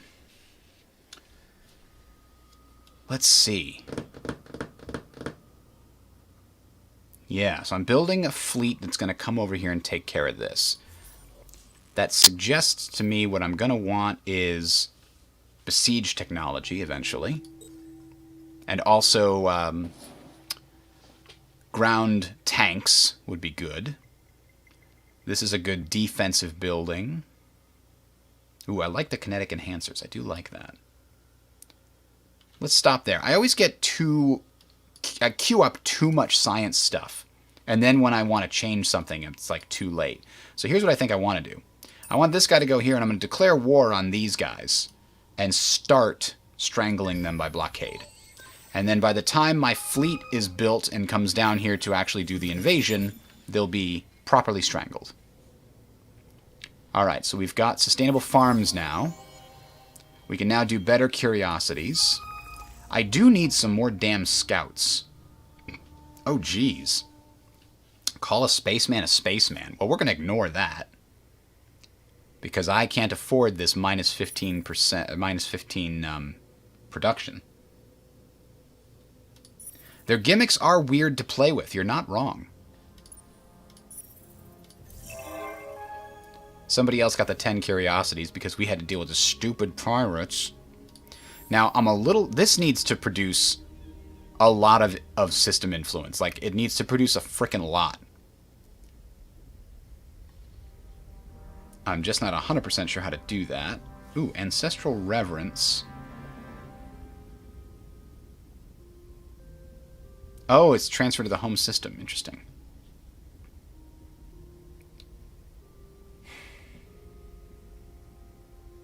Can't sacrifice a population yet, but I do need to put the center of the Obsidian Eagle here. Hang on, didn't I just unlock a new tech?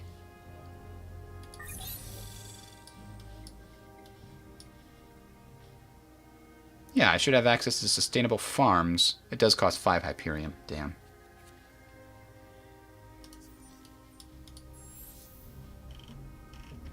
There it is. It's up top. Okay.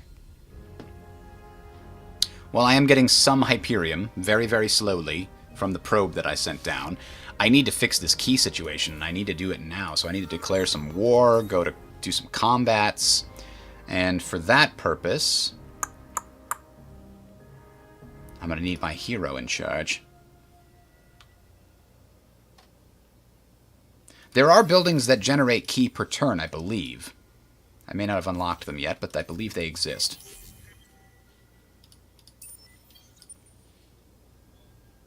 I think my favorite faction is either Riftborn or Horatio. I love Horatio because I always like to find the best colony spots and expand really quickly.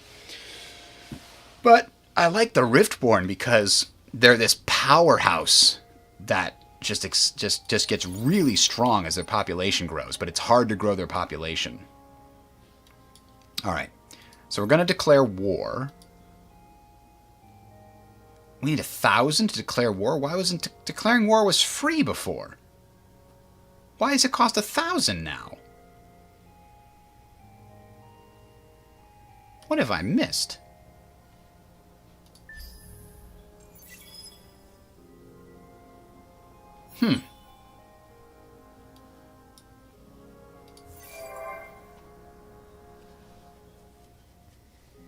See, the tourism agencies is done, so they're studying the hawk. What about this one? That's 1,000 also. I don't know what caused that to shoot way up. Well, that's gonna cause more problems.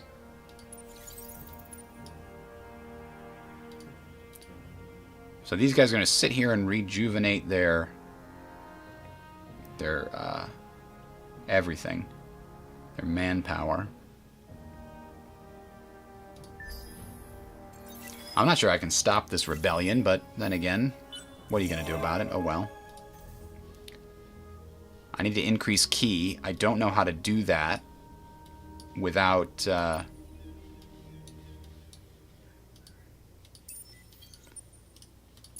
actively fighting, and I can't actively fight without 1,000 influence for some damn reason. Oh, I bet you I bet you...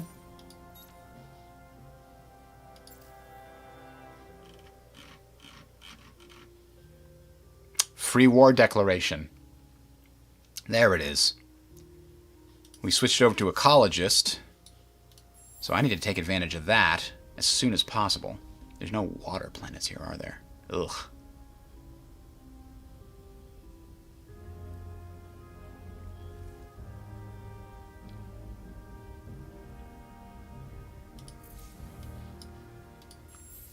But I definitely need to put these 2 colonies on the list to get done before the next election, which is in 10 turns. Ugh.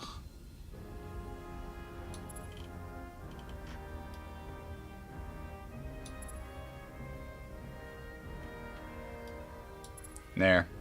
It's got to be done. Everything takes so damn long in this game.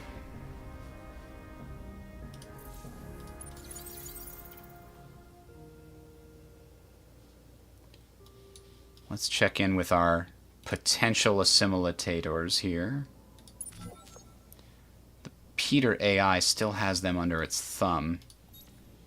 They have these guys too, which is to be expected because they're damned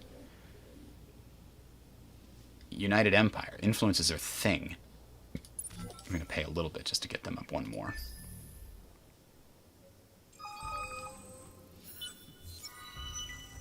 The galactic census is coming up, and although you have greater worries on your mind, you remember what one of your wisest advisors once said, that a great leader often judged not by his actions, but by the statistics he leaves behind. Okay. Well, I think the parade will work. Generate 153 in one of my systems. We'll take a look at that in a second. Rumor of an academy. Oh! I came in first? I guess I explored enough atmospheric curiosities to come in first. Which gave me a lot of good stuff, including 5 key. Okay, did that get me out of the doghouse yet? Not yet. Not yet. They're still quite defiant. Okay. Or stockpile 508. Dust? In your empire? I already have 508. I'm losing it, but that seems like it's possible. Like, will that quest complete automatically right now? Has appeared to. Alright, colonial rights. System improvement key. 10% influence conversion cost of your systems per system level. Huh. Wonder why it says it's a key improvement, but it doesn't actually improve key.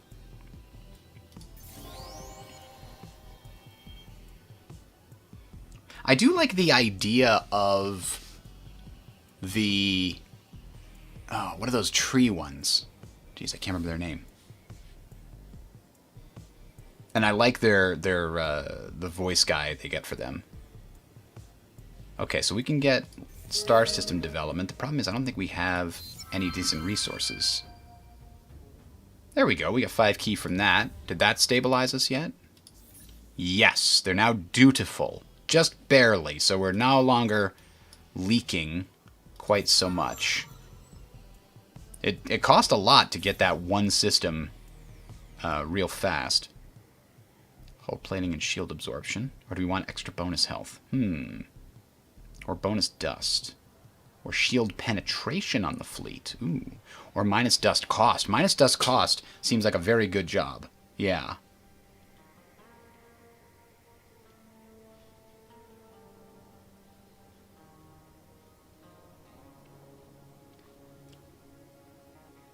On the other hand, I kind of want this. I want a hero who's really good at boosting new systems, but I don't need that, do I? Let's get this one.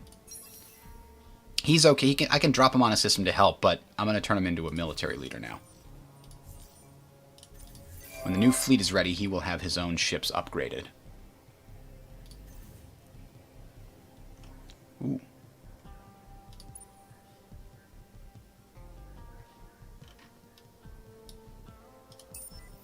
So after the next election, I can go to war with these guys for free, and that will help do what we need to do.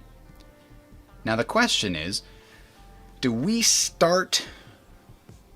colonize Gruss right now? If we do, we're minus 5% FIDS in every single system. That seems rough.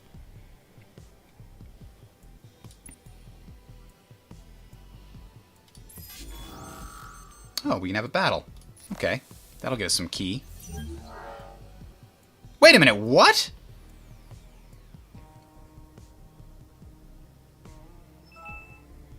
I didn't think anything could kill a behemoth this early. It had 12,000 health? These guys had 2,000 health and they just killed it? I'm debating save scumming that. I really didn't think that they'd even have a chance. So I didn't even look at the numbers.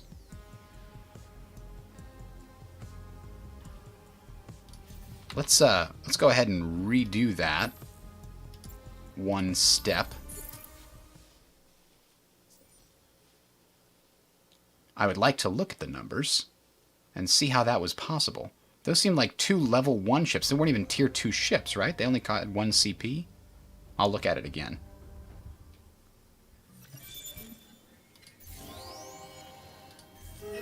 Obviously, if there's that much danger in losing my behemoth, I'm not going to do it.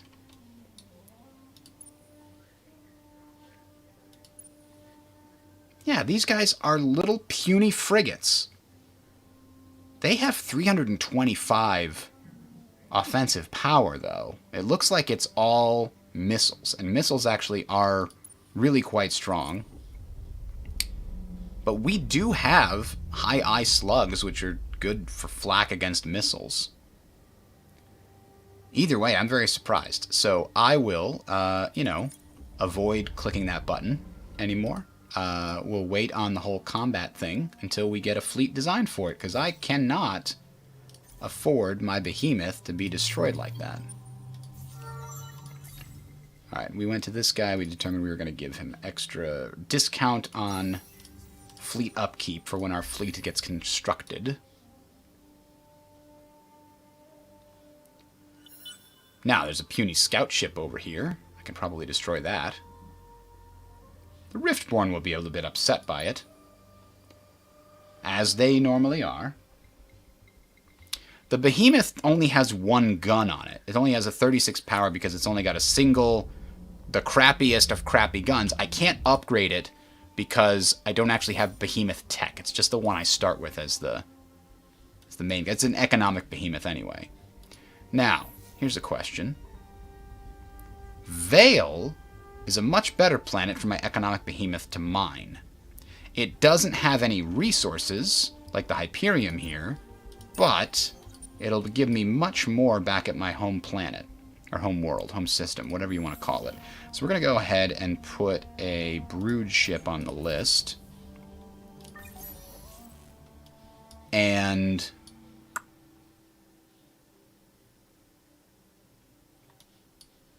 welcome, folks, to the Adams administration.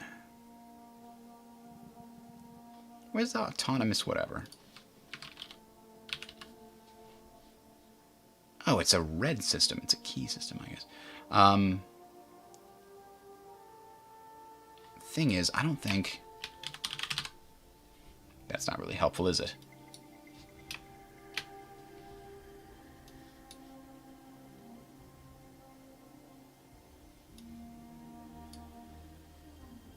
I'm trying to figure out other ways I can expand.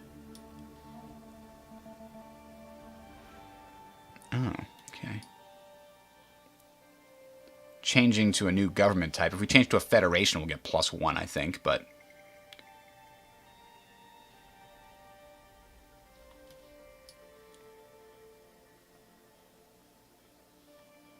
Yeah, I really don't think there's a way to increase the number of systems I can have until I get to autonomous administration.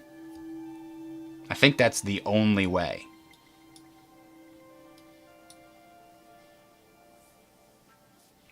So it's going to feel real rough to have a 3rd system. and yet I want it. Death Star level design flaw. It's not supposed to be for fighting. It's an economic behemoth. It's supposed to be used to increase my economic income. The Hissho can only have 2 systems until you get to autonomous administration, or there was in other factions there was a technology that increased your limit by 1, if I remember correctly. But I think that's just not here.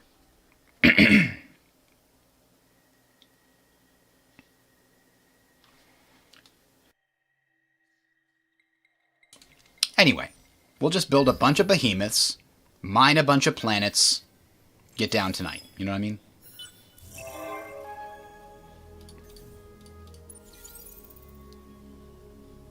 And I really could use another scout. I could use a lot of everything. Nothing's going fast enough. This scout can do some curiosity checking here. But only every couple of turns. Ooh, a virtual dustalizer? Converts 1 population into 500 dust. Well, I guess if I'm ever really in danger, we got that covered. Alright, so we colonized 1 of our home planets. Our home system planets. Ooh, there's a subterranean curiosity here. We definitely need to research that. It'll take a turn, but...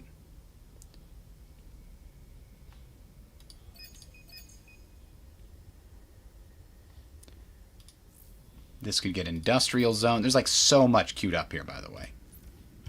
There's way, way too much queued up there.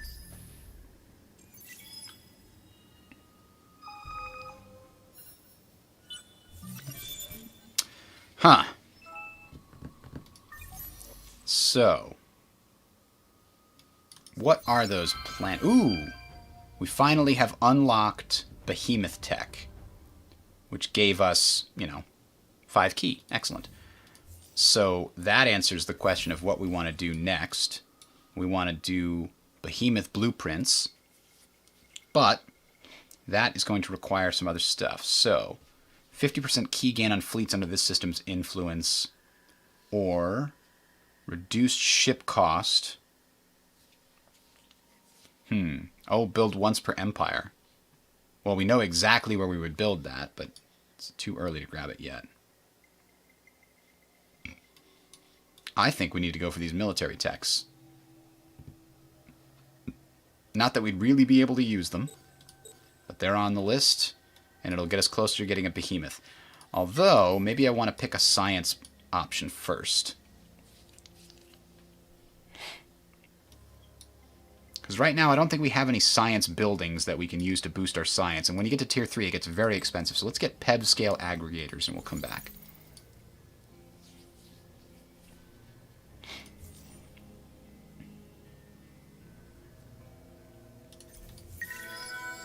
Whoa!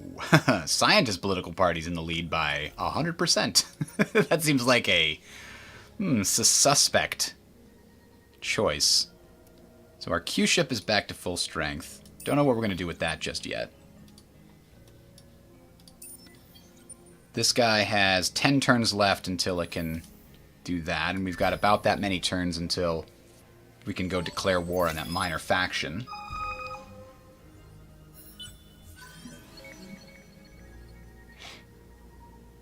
Poor soil? Oh, why did we explore? If we didn't explore, we never would have learned about the poor soil. It's always so weird that that happens. Although, actually, that's right.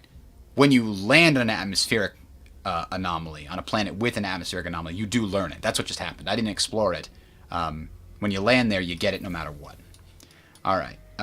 These guys don't have another curiosity thing they can explore just yet. Call a spaceman is over. That's over. Gain some population. Good. This very, very deeply concerns me. I think we have to go to war with the Riftborn.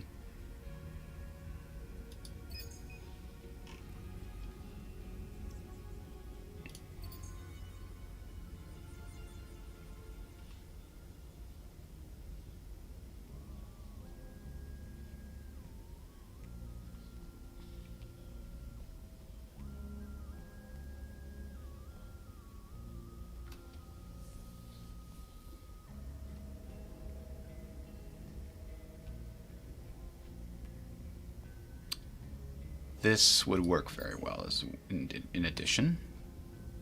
We should probably do that next.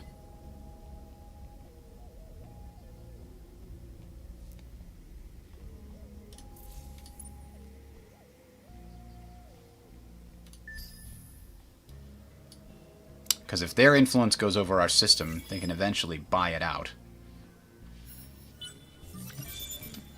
What mods are must-have? I really like the Enhanced Space 2 mod.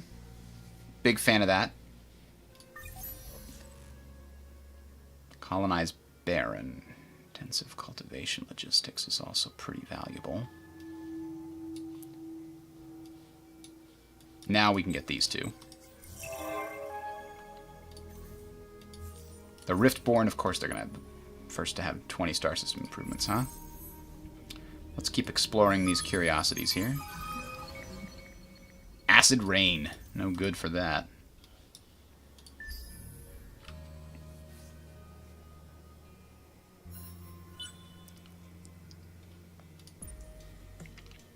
Seven more turns till we can use the probe again.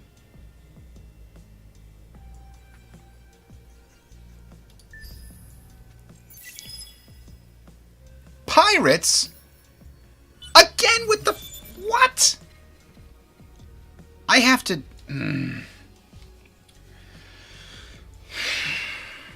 Okay.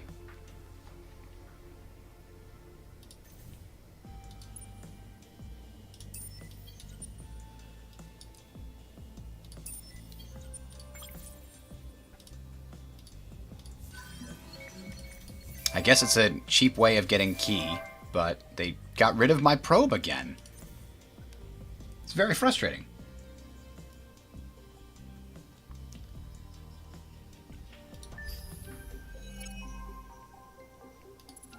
I think we gotta support the militarists.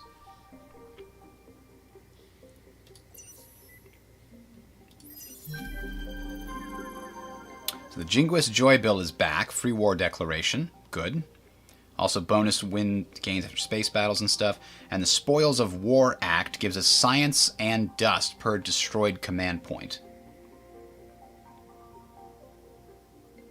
Huh. Those are all pretty nice.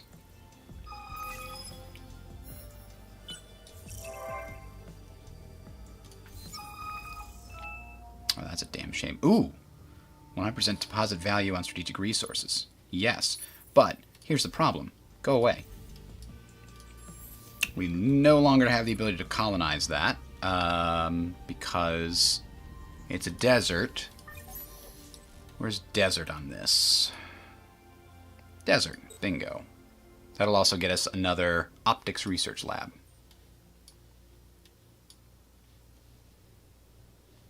Uh-oh. Excuse you? Building an outpost. I'm going to find a bad anomaly here for you. There you go. Geothermic activity. Oh, it's not bad at all. Okay. Minus 10 science in order to get a free tech. Yeah. Almost always good. I don't like this. I don't like this at all. They're a little too close. And they spread up here? Oh, boy. Oh boy, indeed. I'm still targeting these guys with my hacks. Hey! That's a different AI took over these guys now. What the hell?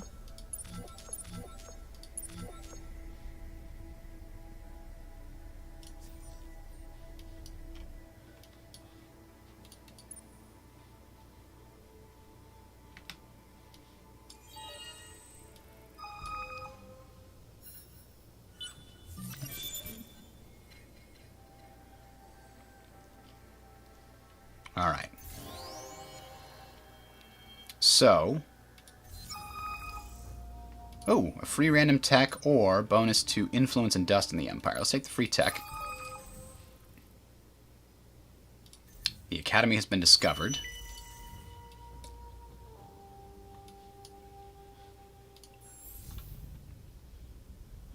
Man, there's so many things to build. This is the place that I'm going to eventually turn into my construction world. Like, it's just super good at production and science and dust. So I'm just going to build all the military buildings here. But I can't do that yet. It's too small.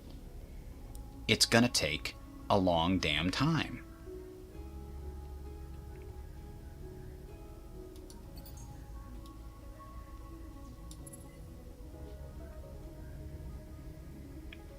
That'll be 4 per person, so that's an extra 12. That's not nothing. This would give an extra 15 on top of that. Let's put that there. This is just going to take such a long time to develop because it has no food. I'm working on it, but it's slow going. So we've successfully hacked. We could improve our image. Improves your relations with the faction for 5 turns. We can reduce by 5 the minor civilization's relations with its current suzerain. That's pretty good. And it increases our praise bribe cost by a lot. Or we could reduce our praise bribe cost by a lot.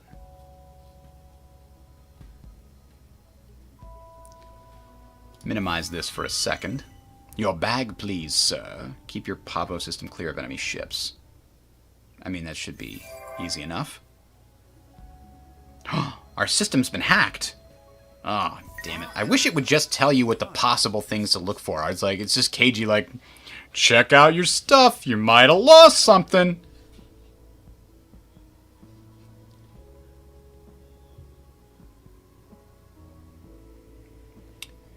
Huh. I haven't played with this new expansion yet.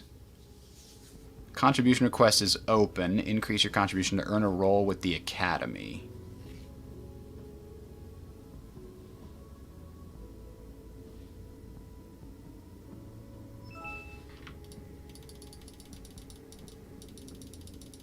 I guess let's just do all of it and see what happens. Your devotion or self-interest is noted. Your devotion or self-interest is noted. Good. Alright, here's the problem. Our ships are costing us a lot of frickin' dust. Can't pay -2 key per turn. I think that's per turn. I really think it is.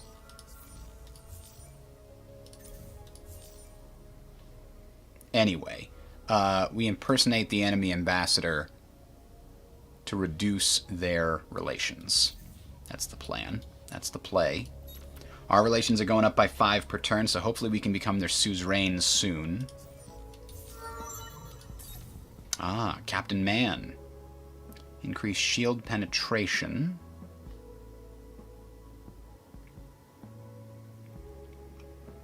I do like getting bonus damage, but let's reduce the cost of fleet upkeep even further.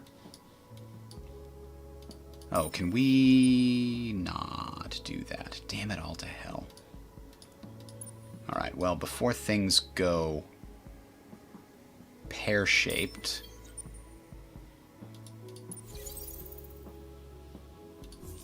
we're going to get that hero onto a fleet. So it lowers our costs.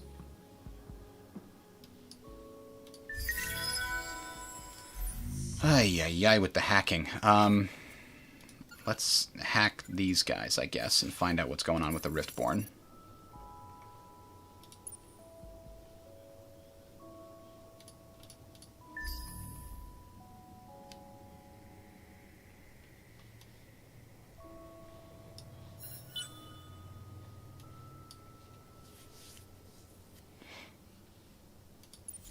Alright, so now we're blockading the pirates, but look how many frickin' things they've got.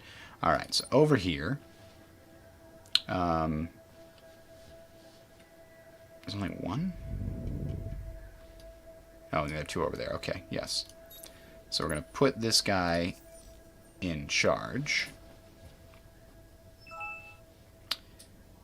And, ooh, we can do a curiosity while we're here. Oh, no, we can't. Because we queued it for construction. Well, let's turn off the construction. And And instead, use our scout. Ah, we got antimatter on our homeworld. That's good. Now let's check out our hero's ship and see what we need to do to fix it and make it better. Because I guarantee you it's not doing too well. It's got lots of rockets on it. I think I want to give it lasers. Huh. These ones. The rest of my ships all shoot physical damage, so this guy will help do some energy damage to balance it out. Now, on the utility side, I think I'm going to give him an advanced siege module. And a better engine. I'll eventually have siege-dedicated ships, but for now... You think if you had antimatter naturally occurring in your homeworld, that you would have a housing crisis because everybody would try to sell at the same time, huh? I see that being a possibility. Okay. So we've started the besieging here. These guys can do one more examination of a curiosity.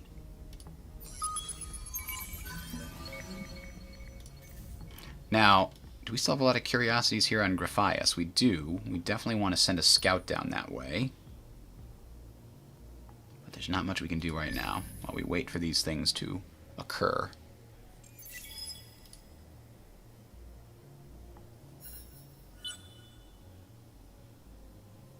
I greet you in the name of the four families. Fantastic. Maybe you'll understand. We've got atmospheric signal. There's so much stuff that we could be exploring, including the ruins, which I think are going to be very potent and valuable. Let's drag that up a little bit. Ruins usually come with good stuff. Could be a luxury resource deposit. Could be loot.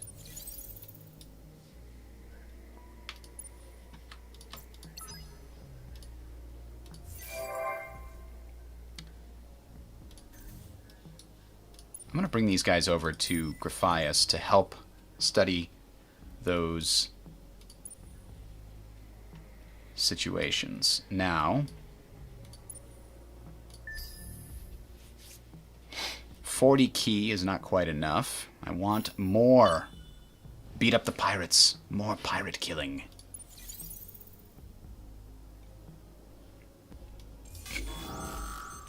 Aha! More pirate killing. These guys have short-range stuff, so we beat them up. Stop toying with... Well, that was weird. Wasn't a complete win. I hate that this pops up before they actually ask for anything. Like, it gives you the flavor text of them asking without actually having them ask. Kind of bizarre. How bizarre? Kind of bizarre. Alright, just finish them off. Kerplow. There we go. Now they've got half health, so that economic behemoth is not doing too good at the moment. It had enough to defeat the pirates, but that's the best it could do. Geez, I'm hemmed in on all sides over here at Graphias.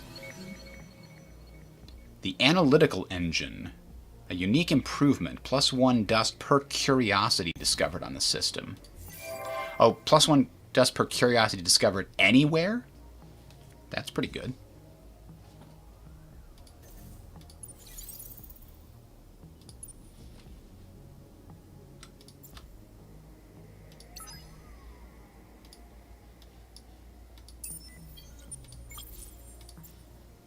Bring the Hawk up.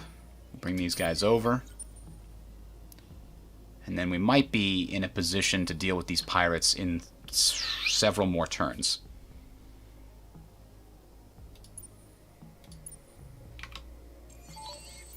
I can't believe they popped up a second time in the same place. That's really quite frustrating.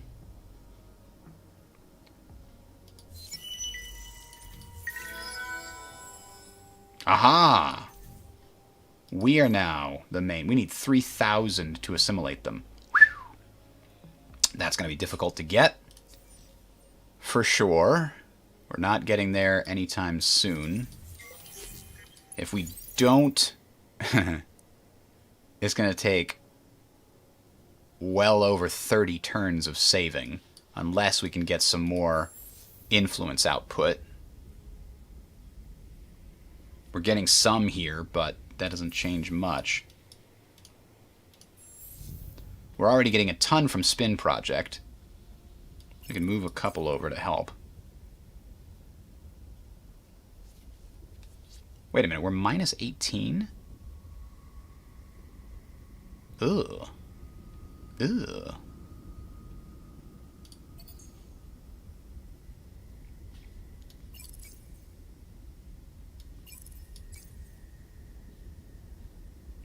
Why did it just get worse? Hang on. These guys are better on harsh. So we can actually put them on harsh.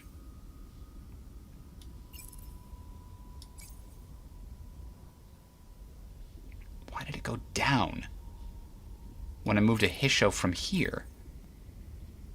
This is a default of 0. Minus 27. Oh, overpopulation, huh? That's weird. Why doesn't it show overpopulation graphically like it used to? Huh. There used to be a bar here that showed how close overpopulation was to be a problem. I wonder if that's an issue with the mod. Oh no, I need to keep them on a fertile one, obviously. Alright, well, it's probably the best I can do.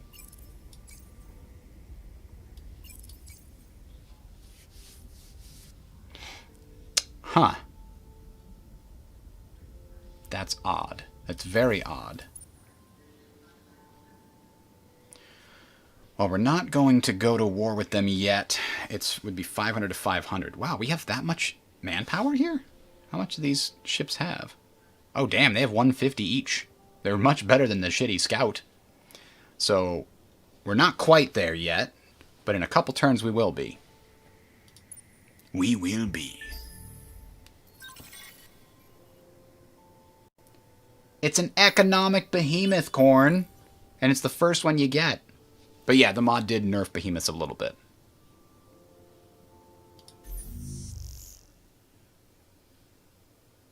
Oh, that might be a problem.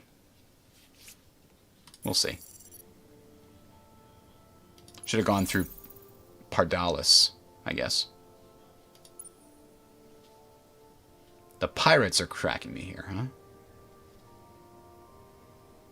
Oh, maybe the Riftborn have a backdoor in the pirate thing that's detecting me. They put a defensive system on there. Anyway. We've got a lot of titanium and Hyperium somewhat right now.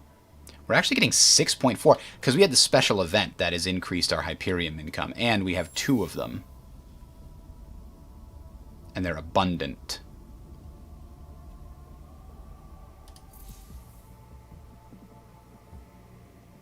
Which is plus 1.6, but it's increased because of the event that's helping us out a lot. 477. Here's what we could do, because the pirates are always deploying only infantry. If we change our situation over to produce 40% armor,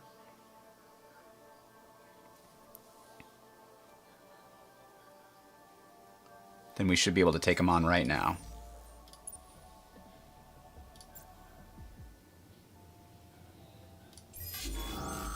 Especially because we're going to do carpet bombing again. I believe in us.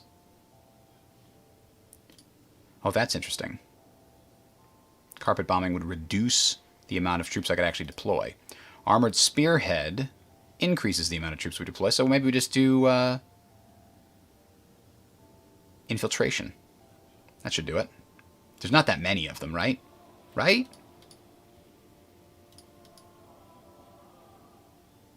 Plus, we get to make sure we hold on to our strength. And the pirates can't regenerate their manpower, really. They're dug in.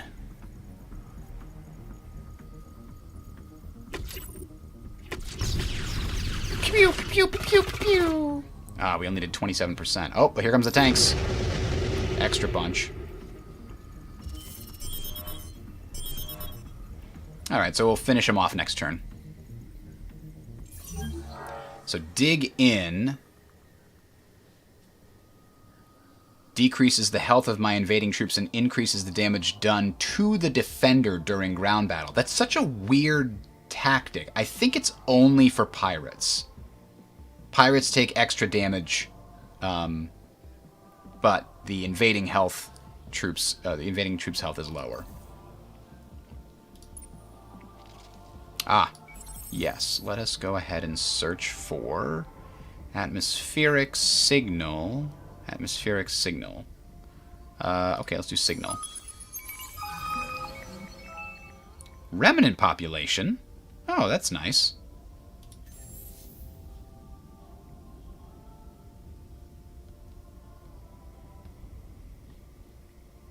So we're hanging in there on food. We're still kind of growing very slowly here. Objective achieved. 10 curiosities. Hey, some extra key! And a probe microfactory. Colonize or create an outpost on 2 unique planets. And that is probably not going to happen. Well, actually, no, that will happen, won't it? And I can get a free hero out of the deal. Seek the unique. Here's the problem. I wasn't planning to colonize Kairos. I was going to colonize Grus 2. So I don't know if I'll be able to complete that or not. Kairos would take absolutely forever to build. Especially, is it a barren planet? I can't remember.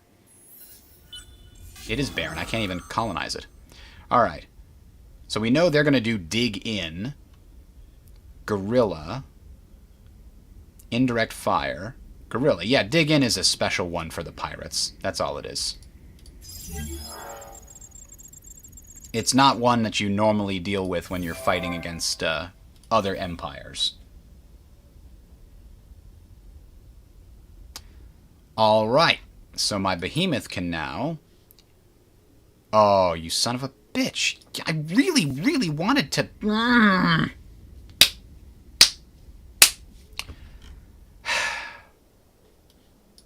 wanted to mine that planet. What do I need more of? I need a really good planet to mine, and that one was friggin' fantastic.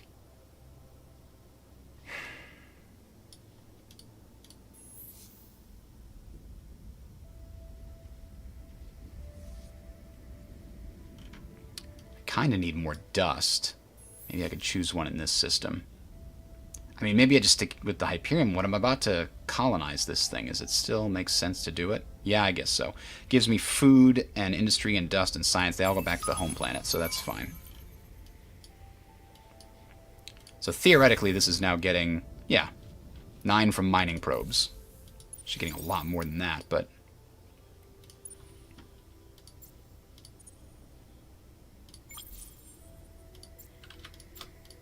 Alright, so now I've got a full combat wing plus this other one are both going to go down here, and we're going to declare war on these little guys. I think we can beat them with our full force. Oh, they've got a strong one, huh? It's a medium ship. 969? Oh my. So their total is 1294, and it's all long range. Ours is 817. Whew. I take it back. We might not be able to deal with them. Although, I mean, we counter their missile tech. Right? If they're that long range, it's almost certainly missile tech. And it says it's projectiles. And our ships have a bunch of projectile defense, except... Well, yeah, even the Kestrel has some projectile defense. I don't know, guys. Can I take them?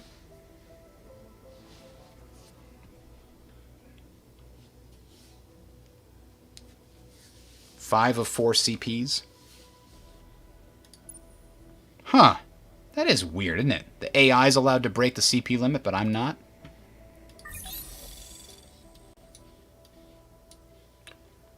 We get a CP limit if we research one other thing on this track.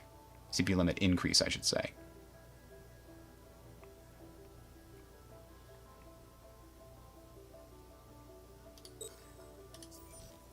So maybe we'll wait and build another another Hawk before we go after those guys. I mean, they might actually have another ship built by that point, but it's better than risking our entire fleet, to be honest. We lose Key if we do badly, don't we?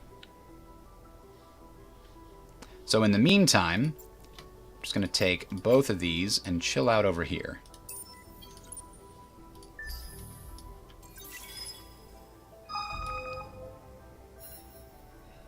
I really wanted to mine that unique planet. Damn it. +7 influence on systems on Empire. Sure.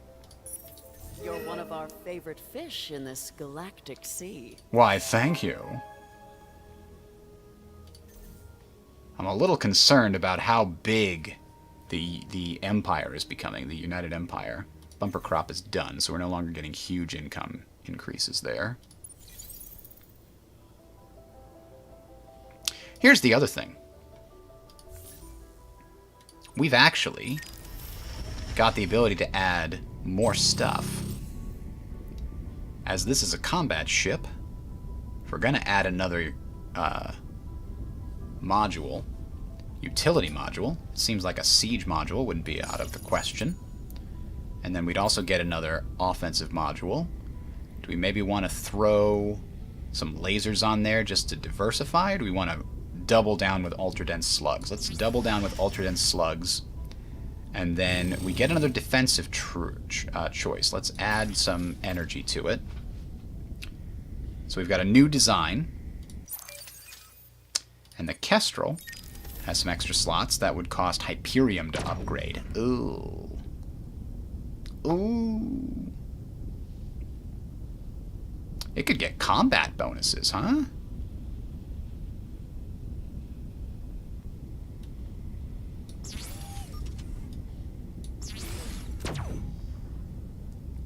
And then I could get another defensive option. It would cost 3 Hyperium to build each Kestrel and to upgrade them.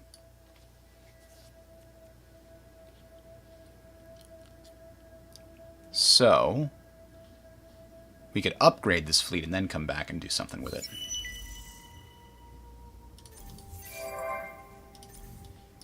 Now we've got our fleet to build our outpost over here.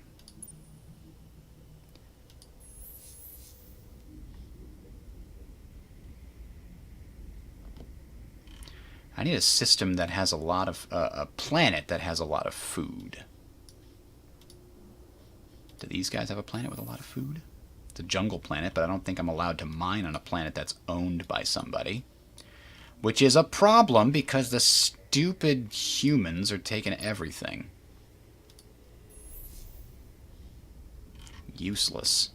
What can I mine? I can't mine anything now except for these, like, kind of meh Arctic planets.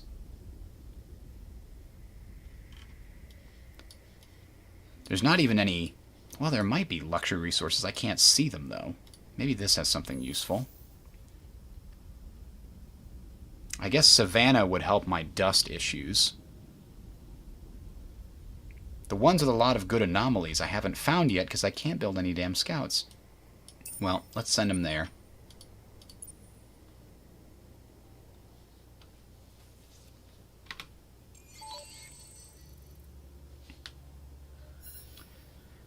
I don't want the system, I just want it to remain neutral.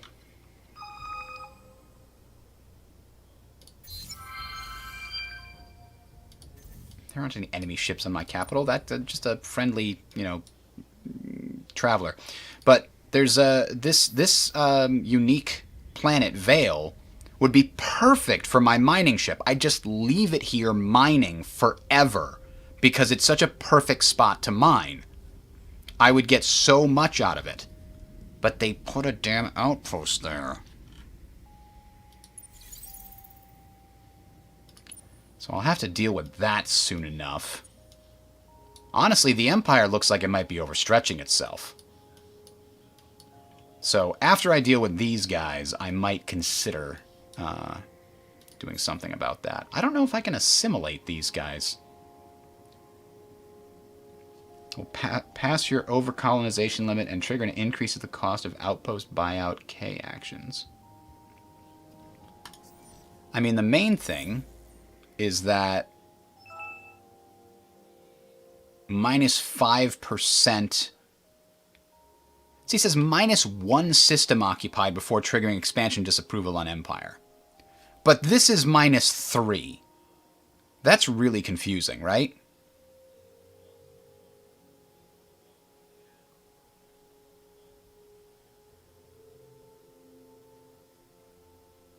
Because I'm pretty sure this starts around 6. So this might be minus 4. Yeah, that's 5 or 6.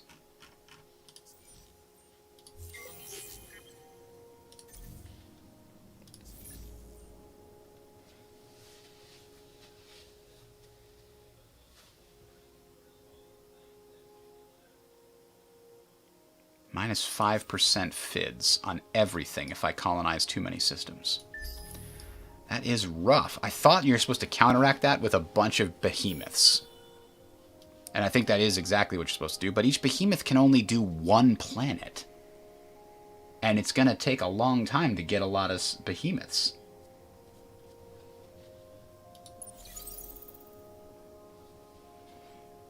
So if I conquer these guys, do I just have to destroy it and get rid of it? Because I can't take a lot of systems.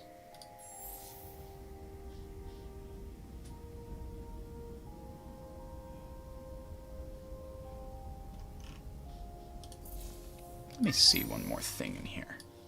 Stuff that used to be happiness stuff. What is that? Where's that gone?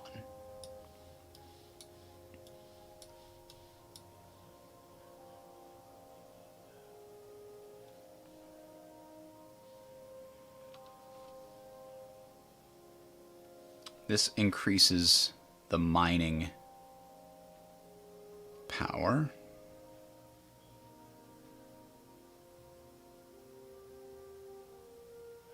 Oh, planet stats modifier 150. But it depletes the planet. And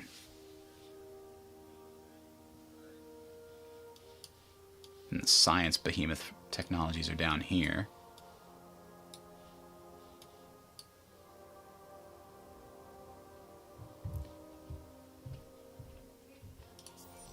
Alright. So we've got all kinds of bonuses that we can have. If we fight a lot, we can win a lot. Because, like, this thing seems crazy. You can get a bunch of extra apparent health seen by enemies. Oh, that's crazy. You can make your fleet look bigger. I see. This is the one that actually gives you bonuses down here, I think. Yeah. But that costs 8 key. We're not there yet. Alright, we're going to call it here so I can go eat lunch. My stomach is growling. So I will see you all tomorrow. Tomorrow's Friday, 10 Eastern. 10:30 Eastern. Have a good one.